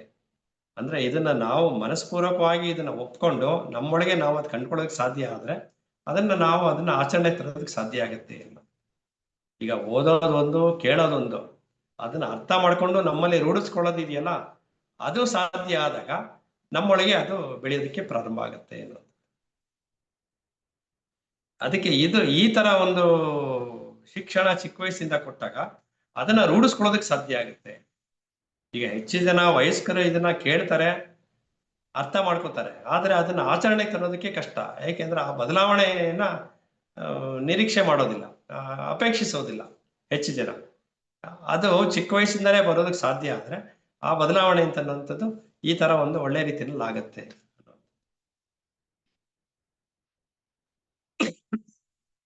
ರಾಷ್ಟ್ರೀಯತೆ, ದೇಶಭಕ್ತಿ, ವರ್ಗ ಪ್ರಜ್ಞೆ, ವರ್ಣಪ್ರಜ್ಞೆ ಇವೆಲ್ಲವೂ ಅಂತಿಮವಾಗಿ ಸ್ವಂತವು ತಮ್ಮ ಅಭಿವ್ಯಕ್ತಿಯಾಗಿ ಚಲಿಸುವ ಹಾದಿಗಳೇ ಆಗಿವೆ. ಆದ್ದರಿಂದ ಅವು ಪ್ರತ್ಯೇಕತೆಯ ಭಾವನೆಗೆ ಎಡೆ ಮಾಡಿಕೊಡುತ್ತದೆ. ಇದೆಲ್ಲಾನು ಅಷ್ಟೇ. ರಾಷ್ಟ್ರೀಯತೆ ಏನ್ ಹೇಳಿದ್ರು ಅದು ದೇಶಭಕ್ತಿ, ವರ್ಣಪ್ರಜ್ಞೆ ಅಂದ್ರೆ ಜಾತಿಗಳಿರ್ಬಹುದು, ವರ್ಗ ಪ್ರಜ್ಞೆ ಇದೆಲ್ಲಾನು ನಮ್ಮನ್ನ ಪ್ರತ್ಯೇಕತೆಯ ಒಂದು ಭಾವನೆಯನ್ನ ಸೃಷ್ಟಿ ಮಾಡುತ್ತೆ. ಇದೆಲ್ಲಾನು ಆರ್ಥಿಕ ಮತ್ತು ಆತ್ಮ ಸಂರಕ್ಷಕ ಕಾರಣಗಳಿಂದ ಒಟ್ಟಾಗಿ ಜೀವಿಸುತ್ತಿರುವ ವ್ಯಕ್ತಿಗಳ ಗುಂಪು ಭಯದ ಫಲವಾಗಿ ಎಲ್ಲವೂ ನನ್ನದಾಗಬೇಕು, ನನ್ನದಾಗಿಯೇ ಉಳಿಯಬೇಕು ಎಂಬ ಅಪೇಕ್ಷೆಯ ಫಲವಾಗಿ ನನ್ನ ದೇಶ ಎಂಬ ಪರಿಕಲ್ಪನೆ ಹುಟ್ಟುಕೊಳ್ಳುತ್ತದೆ. ಅಂದ್ರೆ ಯಾವಾಗ ನನ್ನದು ಅನ್ನೋದು ಉಟ್ಕೊಳ್ಳುತ್ತೆ ಅಂತಂದ್ರೆ ಅದಕ್ಕೆ ಹಿಂದೆ ಭಯ ಅನ್ನೋದಿದೆ ಅಂತ ಅನ್ನುವಂಥದ್ದು. ಅದನ್ನ ನಾವು ಹಿಂದಿನ ಅಧ್ಯಾಯಗಳಲ್ಲೇ ಓದಿದ್ದೀವಿ. ಅಂದ್ರೆ ಇದೆಲ್ಲದಕ್ಕೂ ಕಾರಣ ಆ ಭಯ ಅನ್ನೋದಿರುತ್ತೆ. ನಾವು ಯಾವತ್ತು ಭಯವನ್ನ ಬಿಡ್ತೀವೋ, ನಿರ್ಭಯರಾಗಿ ನಾವು ಒಂದು ನಮ್ಮ ಮನಸ್ಥಿತಿಯನ್ನ ಇಟ್ಕೊಳ್ಳೋದಕ್ಕೆ ಸಾಧ್ಯ ಆಗತ್ತೋ ಅವಾಗ ಇದೆಲ್ಲ ಹೋಗ್ತಾ ಹೋಗುತ್ತೆ ಅನ್ನೋವಂಥದ್ದು. ಆ ಭಯನ ಹೇಗೆ ಹೋಗಲಾಡಿಸ್ಕೋಬೇಕು ಅನ್ನೋಂಥದ್ದಕ್ಕೆ ನಮ್ಮ ಮನಸ್ಥಿತಿ ನಾವು ಯಾವ ರೀತಿ ಅದನ್ನ ಸನ್ನದ್ಧರಾಗಿ ಇಟ್ಕೋತೀವಿ ಅನ್ನೋದ್ರ ಮೇಲೆ ಡಿಪೆಂಡ್ ಆಗುತ್ತೆ ಅನ್ನೋದು. ಗಳಿಸಬೇಕು, ಹಾಗೆ ಗಳಿಸಿದ್ದನ್ನು ಉಳಿಸಬೇಕು ಎನ್ನುವ ಹಂಬಲ. ಅಂತೆಯೇ ನಮಗಿಂತ ಹಿರಿದಾದರ ಜೊತೆಗೆ ಗುರುತಿಕೊಳ್ಳಿಸಬೇಕು ಎನ್ನುವ ಹಂಬಲ. ಇದು ಒಂಥರ ಇದು ಏನೋ ಒಂದು ನೇಮ್ ಅಂಡ್ ಫೇಮ್, ಖ್ಯಾತಿ ಬೇಕು ಅಂತ ಅಂದ್ಬಿಟ್ಟು ರಾಷ್ಟ್ರೀಯತೆಯ ಈ ಹಂಬಲಗಳು ರಾಷ್ಟ್ರೀಯತೆಯ ಭಾವನೆಯನ್ನು ಹುಟ್ಟಿಸುತ್ತದೆ. ಈ ತರ ಹಂಬಲಗಳನ್ನ ಇದ್ದರೆ ಅದನ್ನ ಕಮ್ಮಿ ಮಾಡ್ಕೊಳ್ಳೋ ಪ್ರಯತ್ನ ಮಾಡಿದ್ರೆ ಅಲ್ಲಿ ರಾಷ್ಟ್ರೀಯತೆ ಅಂತ ಅನ್ನೋದು ಕಮ್ಮಿ ಆಗುತ್ತೆ. ಅಂದ್ರೆ ರಾಷ್ಟ್ರೀಯತೆಯನ್ನ ಯಾವ್ಯಾವ ರೀತಿಯಲ್ಲಿ ಕಮ್ಮಿ ಮಾಡ್ಕೋಬಹುದು ಅನ್ನೋದನ್ನ ಹೇಳ್ತಾ ಬರ್ತಾ ಇದ್ದಾರೆ ಒಂದ್ ಕಡೆ. ರಾಷ್ಟ್ರೀಯತೆಯ ನೇರ ಪರಿಣಾಮವೇ ಯುದ್ಧ. ಯುದ್ಧ ಆಗೋದಕ್ಕೆ ಏನ್ ಕಾರಣ ಅಂದ್ರೆ ನಮ್ಮಲ್ಲಿ ರಾಷ್ಟ್ರೀಯತೆ ಅನ್ನೋದು ಹೆಚ್ಚು ಇದ್ರೆ, ನಮ್ಮ ದೇಶ ಪ್ರೇಮ ಅಂತ ಅನ್ನೋದಿದ್ರೆ ಅದು ಯಾವತ್ತೂ ಕೊನೆಗೆ ಅದು ಯುದ್ಧದಲ್ಲಿ ಸಮಾಪ್ತಿ ಆಗುತ್ತೆ. ಕೊನೆಗದು ದ್ವೇಷಕ್ಕೆ ತಿರುಗಿ. ನಾವು ರಾಷ್ಟ್ರವಾದಿಗಳು ನಮ್ಮ ಸಾರ್ವಭೌಮತ್ವ ರಾಷ್ಟ್ರವನ್ನು, ನಮ್ಮ ನಂಬಿಕೆಗಳನ್ನು, ಆಸ್ತಿಪಾಸ್ತಿಗಳನ್ನು ಕಾಪಾಡಿಕೊಳ್ಳಲು ಸನ್ನದ್ಧರಾಗಿದ್ದೇವೆ. ಹೀಗೆಂದ ಮೇಲೆ ಯಾವಾಗಲೂ ಆಯುಧಗಳನ್ನು ಹಿಡಿದುಕೊಂಡು ಎದ್ದರಾಗಿರುವುದು ಅನಿವಾರ್ಯ. ನೋಡಿ ಇಲ್ಲೇನಾಗುತ್ತೆ, ಇಲ್ಲಿ ಮತ್ತೆ ಕ್ರೂರ್ಯ ಬಂತು. ನಾವು ಕಾಪಾಡ್ಕೊಳ್ಬೇಕು ನಮ್ಮ ದೇಶ, ನಮ್ಮ ಜಾಗ, ನಮ್ಮ ಇದನ್ನ ಕಾಪಾಡ್ಕೋಬೇಕು ಅಂತಂದ್ರೆ ಅದಕ್ಕೆ ಒಂದು ನಾವು ಯುದ್ಧಕ್ಕೆ ಸನ್ನದ್ಧರಾಗಿ ಯಾವಾಗಲೂ ನಿಂತಿರ್ಬೇಕು. ನಮಗೆ ಆಸ್ತಿ ಮತ್ತು ಐಡಿಯಾಗಳು ಮನುಷ್ಯ ಜೀವಕ್ಕಿಂತ ಮುಖ್ಯವಾಗಿ ಬಿಟ್ಟಿದೆ. ಯಾಕೆಂದ್ರೆ ಯುದ್ಧ ಮುಂದೆ ಆದಾಗ ಮನುಷ್ಯನ ಕೊಲ್ಲೋದು. ಅದ್ರ ಉದ್ದೇಶ ಏನು? ನಾವು ದೇಶವನ್ನು ಉಳಿಸ್ಕೋಬೇಕು, ಆಸ್ತಿ ಪಾಸ್ತಿಗಳು ಅದೇ ಮುಖ್ಯವಾಗ್ಬಿಡುತ್ತಲ್ಲಿ. ಆದ್ದರಿಂದಲೇ ನಮ್ಮ ಮತ್ತು ಇತರರ ನಡುವೆ ಯಾವಾಗಲೂ ದ್ವೇಷವೇ, ಯಾವಾಗಲೂ ಹಿಂಸೆಯೇ. ನಮ್ಮ ನಾಡಿನ ಸಾರ್ವಭೌಮತೆ ಹೆಸರಿನಲ್ಲಿ ನಮ್ಮ ಮಕ್ಕಳನ್ನೇ ನಾಶ ಮಾಡುತ್ತಿದ್ದೇವೆ. ನಮ್ಮ ಜನರೇಷನ್ ಮುಂದನ್ನ ಮಿಲಿಟರಿ, ಯುದ್ಧ, ಎಜುಕೇಶನ್ ಮುಂದುವರೆದ ಭಾಗವಾಗಿ ಅದನ್ನೆಲ್ಲ ನಾವು ಮಾಡ್ತಾ ಇದೀವಿ. ಅದನ್ನೆಲ್ಲ ಯುದ್ಧದಿಂದಾಗಿ ಎಲ್ಲ ನಾಶ ಆಗ್ತಾ ಇದೆ ಎಲ್ಲನೂ. ಅಲ್ಲಿ ಮಾನವೀಯತೆ ಅಂತ ಅನ್ನೋದು ಏನು ಉಳಿತು ಅನ್ನುವಂಥದ್ದು. ಹಿಂದೆ ಇರುವ ಸಾಮಾಜಿಕ ಸಂಘಟನೆಗಳು ವಿಶ್ವ ಮೈತ್ರಿಯ ನೆಲೆಯಲ್ಲಿ ವಿಕಾಸವಾಗಲಾರವು. ಏಕೆಂದರೆ ಇವುಗಳೇ ಸರಿಯಾಗಿಲ್ಲ. ರಾಷ್ಟ್ರೀಯ ಸಾರ್ವಭೌಮತೆಯನ್ನು ಎತ್ತಿ ಹಿಡಿದು ಗುಂಪಿನ ಮಹತ್ವವನ್ನು ಒತ್ತಿ ಹೇಳುವ ಪಾರ್ಲಿಮೆಂಟ್ಗಳಾಗಲಿ, ಶಿಕ್ಷಣ ವ್ಯವಸ್ಥೆಗಳಾಗಲಿ ಎಂದೆಂದಿಗೂ ಯುದ್ಧಕ್ಕೆ ಅಂತ್ಯವನ್ನು ತರಲಾರವು. ಆಳುವವರು ಮತ್ತು ಆಳಿಸಿಕೊಂಡವರ ಸಮೂಹಗಳನ್ನು ಪಡೆದಿರುವ ಪ್ರತಿಯೊಂದು ಜನಸಮುದಾಯವೂ ಯುದ್ಧ ಕಾರಣ ಆಗಬಹುದು. ಮನುಷ್ಯ ಮತ್ತು ಮನುಷ್ಯರ ನಡುವಿನ ಇಂದಿನ ಸಂಬಂಧಗಳನ್ನು ನಾವು ಅಮೂಲಾಗ್ರವಾಗಿ ಬದಲಾಯಿಸಬೇಕು. ಅಲ್ಲಿಯ ತನಕ ನಮಗೆ ಉಳಿಗಾಲವಿಲ್ಲ. ಅಂದ್ರೆ ಇಡೀ ಒಂದು ವ್ಯವಸ್ಥೆನೇ ಬದಲಾದ್ರೆ ಮಾತ್ರನೇ ಅದು ಒಂದು ಸರಿಯಾದಂತ ಒಂದು ವಿಶ್ವಶಾಂತಿಗೆ ನಾಂದಿ ಆಡುವಂಥದ್ದು. ಈ ಬೃಹತ್ ಕೈಗಾರಿಕೆಗಳ ಲೋಕವು ನಮ್ಮನ್ನು ಸಂಪೂರ್ಣ ಗೊಂದಲದ ಕಡೆಗೆ ತಳ್ಳಿಕೊಂಡು ಹೋಗುತ್ತದೆ. ಕಂಪ್ಲೀಟ್ ಮೆಟೀರಿಯಲಿಸ್ಟಿಕ್ ವರ್ಲ್ಡ್ ಇವತ್ತಿನ ದಿನ ಅದು ನಮ್ಮನ್ನ ಗೊಂದಲಕ್ಕೆ ಈಡು ಮಾಡ್ತಾ ಇದೆ. ಅಂದ್ರೆ ಪೂರ್ತಿಯಾಗಿ ಹೆಚ್ಚಾಗಿ ನಾವು ಪ್ರಾಪಂಚಿಕತೆಯಲ್ಲಿ ತೊಡಗಿದ್ದೇವೆ. ನಮ್ಮ ಒಳಗೆ ನೋಡ್ಕೊಳ್ಳೋದಕ್ಕೆ ನಮಗೆ ಸಮಯ ಇಲ್ಲ ಅನ್ನುವಂಥ ದೃಷ್ಟಿಕೋನ ಇಲ್ಲಿ ಬರ್ತಾ ಇದೆ.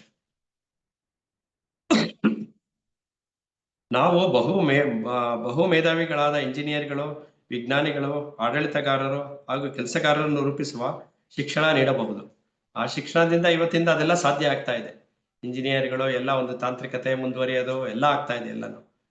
ಆದರೆ ಅಷ್ಟರಿಂದಲೇ ಶೋಷಕರು ಮತ್ತು ಶೋಷಿತರನ್ನು ಒಟ್ಟಿಗೆ ತರಲು ಸಾಧ್ಯವಿಲ್ಲ.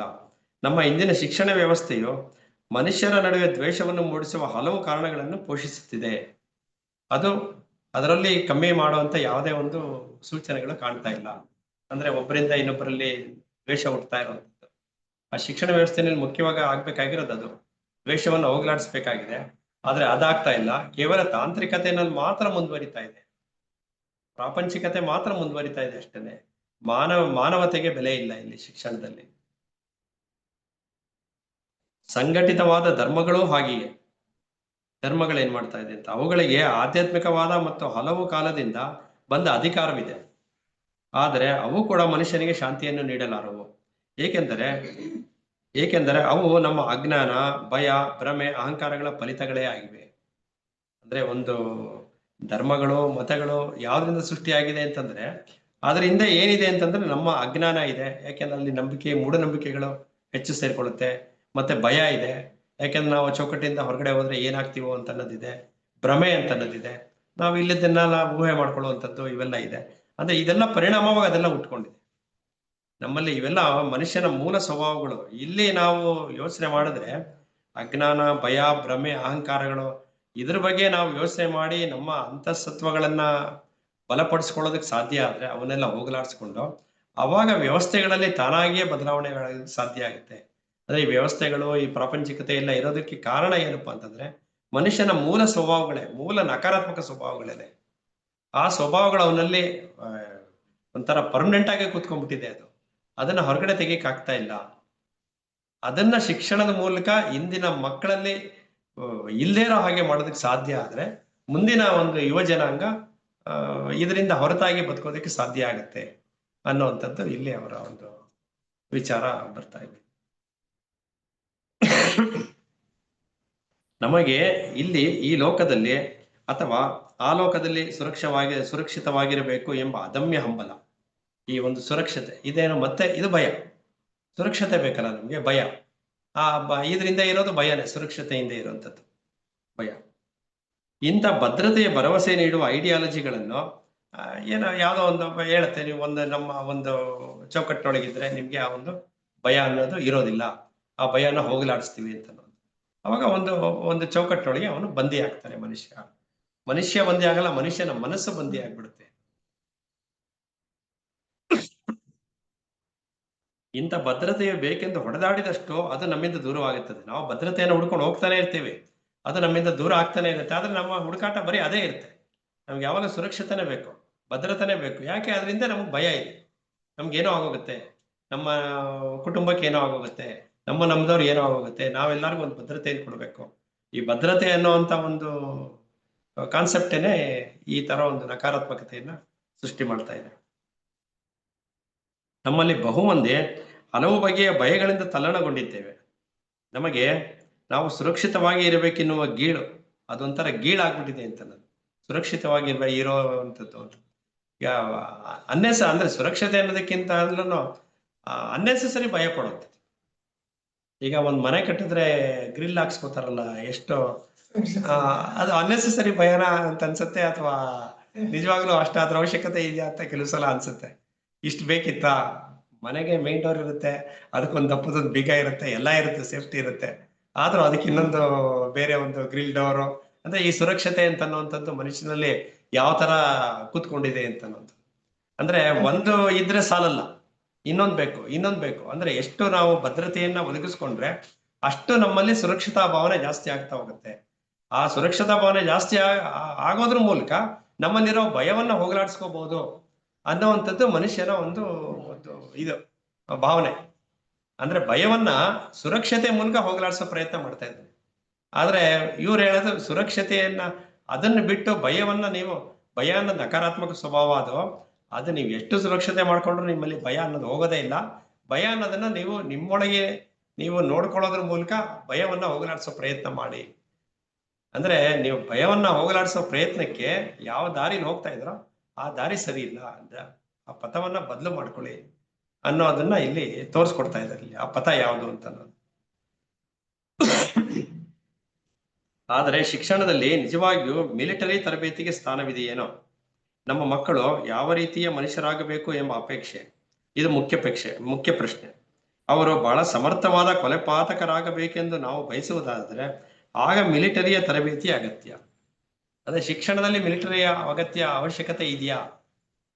ಮಿಲಿಟರಿ ಅಂತ ಮತ್ತೆ ಭದ್ರತೆಗೆ ಬಂದ್ಬಿಡುತ್ತೆ, ಭದ್ರತೆಯ ಒಳಗಡೆಗೆ ಬಂದ್ಬಿಡುತ್ತೆ.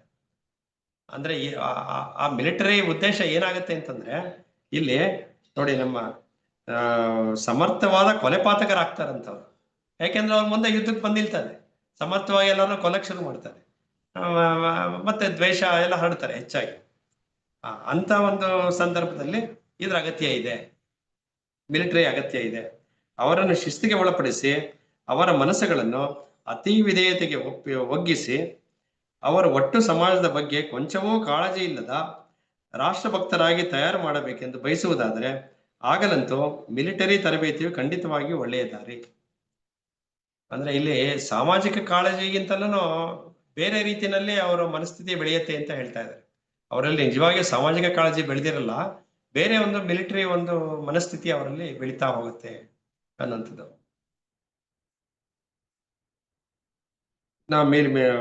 ಯುದ್ಧಗಳನ್ನು ಯೋಜಿಸುವುದು ಹಾಗೂ ನಡೆಸುವುದು ಮಿಲಿಟರಿ ಜನರಲ್ಗಳ ಕೆಲಸ. ನಮ್ಮ ನೆರೆಯವರೊಂದಿಗೆ ಸತತವಾಗಿ ಕಲಹನಿರತರಾಗಿರುವುದೇ ನಮ್ಮ ಗುರಿಯಾದರೆ ನಾವು ಮತ್ತಷ್ಟು ಜನರಲ್ಗಳನ್ನು ತಯಾರು ಮಾಡೋಣ.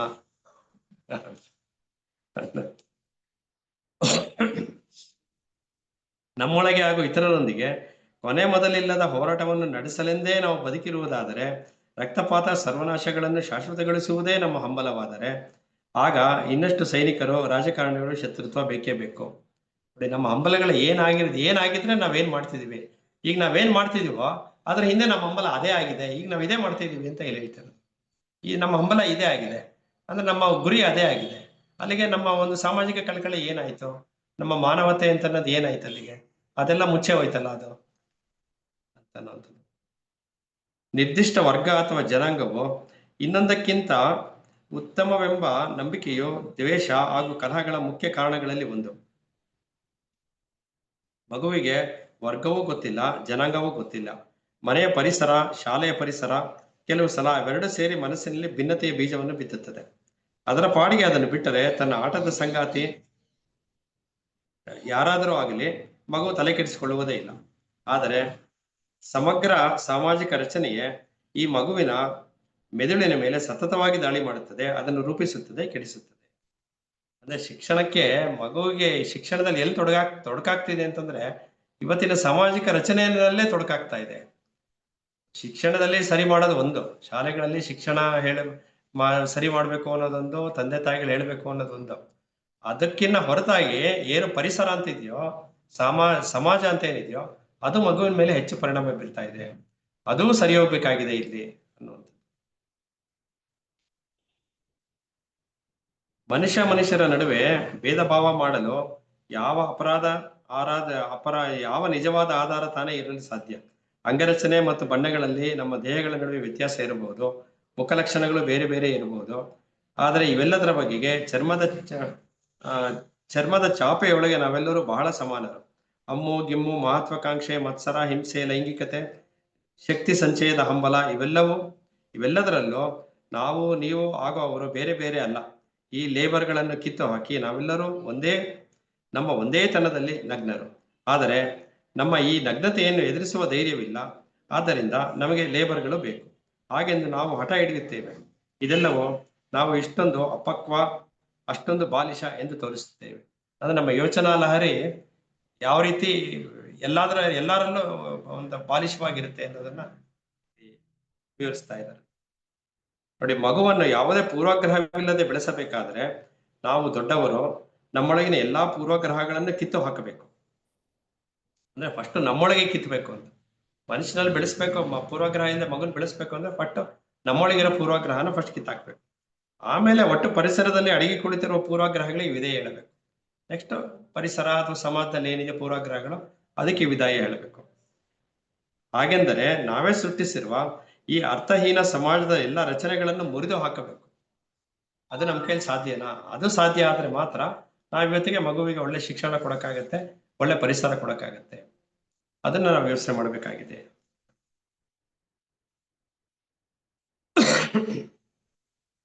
ಮಗುವನ್ನು ಸರಿಯಾಗಿ ಸೂಕ್ಷ್ಮ ಸಂವೇದಿಯಾಗಿ ಬೆಳೆಸಬೇಕು.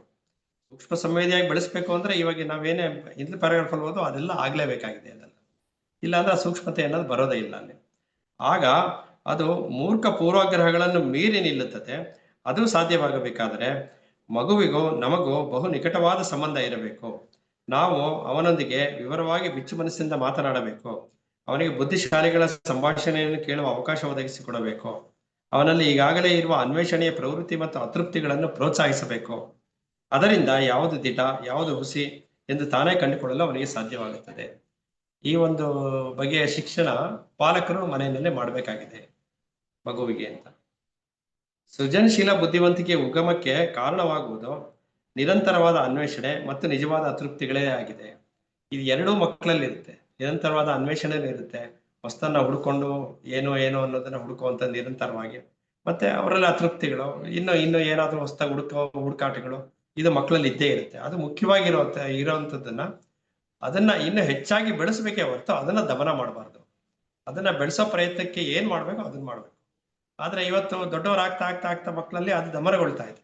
ಅವರಲ್ಲಿ ಯಾವುದು ಅನ್ವೇಷಣೆನ ಸಾಮರ್ಥ್ಯನೂ ಇರೋದಿಲ್ಲ, ಅವರಲ್ಲಿ ಅತೃಪ್ತಿ ಅನ್ನೋದು ಇರೋದಿಲ್ಲ. ಅಂದ್ರೆ ತೃಪ್ತ ಆಗಿರ್ತಾರೆ, ನಮ್ಗಿರೋ ಸಾಕು ಬಿಡಪ್ಪ, ಅಷ್ಟರಲ್ಲೇ ಜೀವನ ಮಾಡ್ತೀವಿ ನಾವು.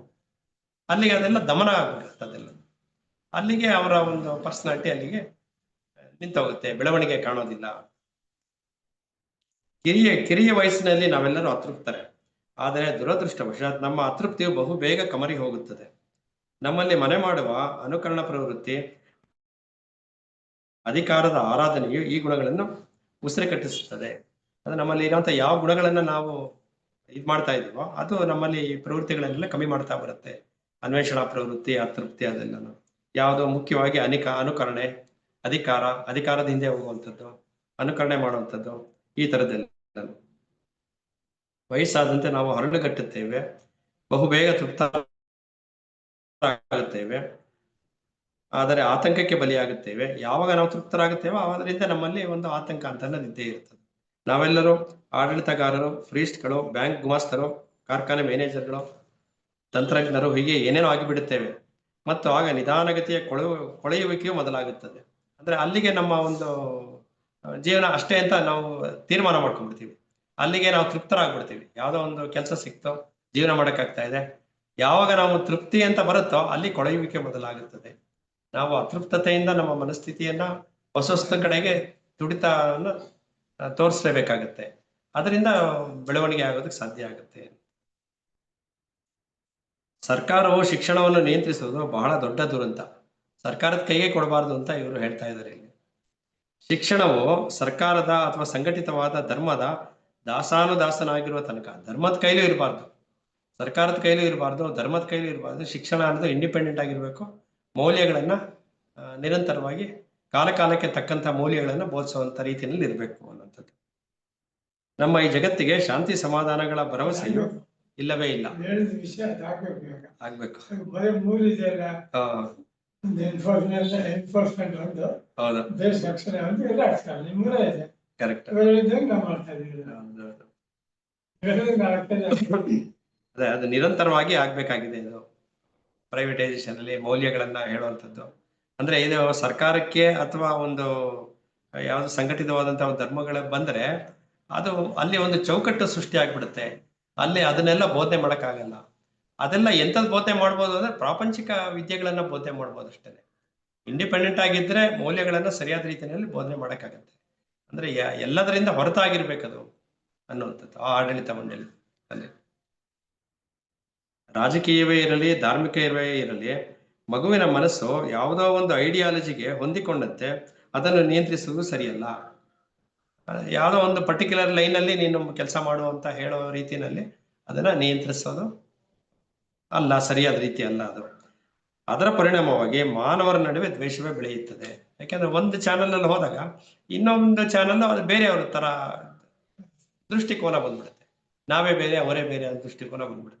ಅದಕ್ಕೋಸ್ಕರ ಎಲ್ಲವನ್ನು ಸಮಗ್ರವಾಗಿ ನೋಡುವಂತ ಒಂದು ದೃಷ್ಟಿಕೋನನ ಬೆಳೆಸ್ಕೊಳ್ಳುವಂತ ಒಂದು ಮನಸ್ಥಿತಿಯನ್ನ ಬರೋ ಹಾಗೆ ಮಾಡ್ಬೇಕು ಮಕ್ಕಳಿಗೆ.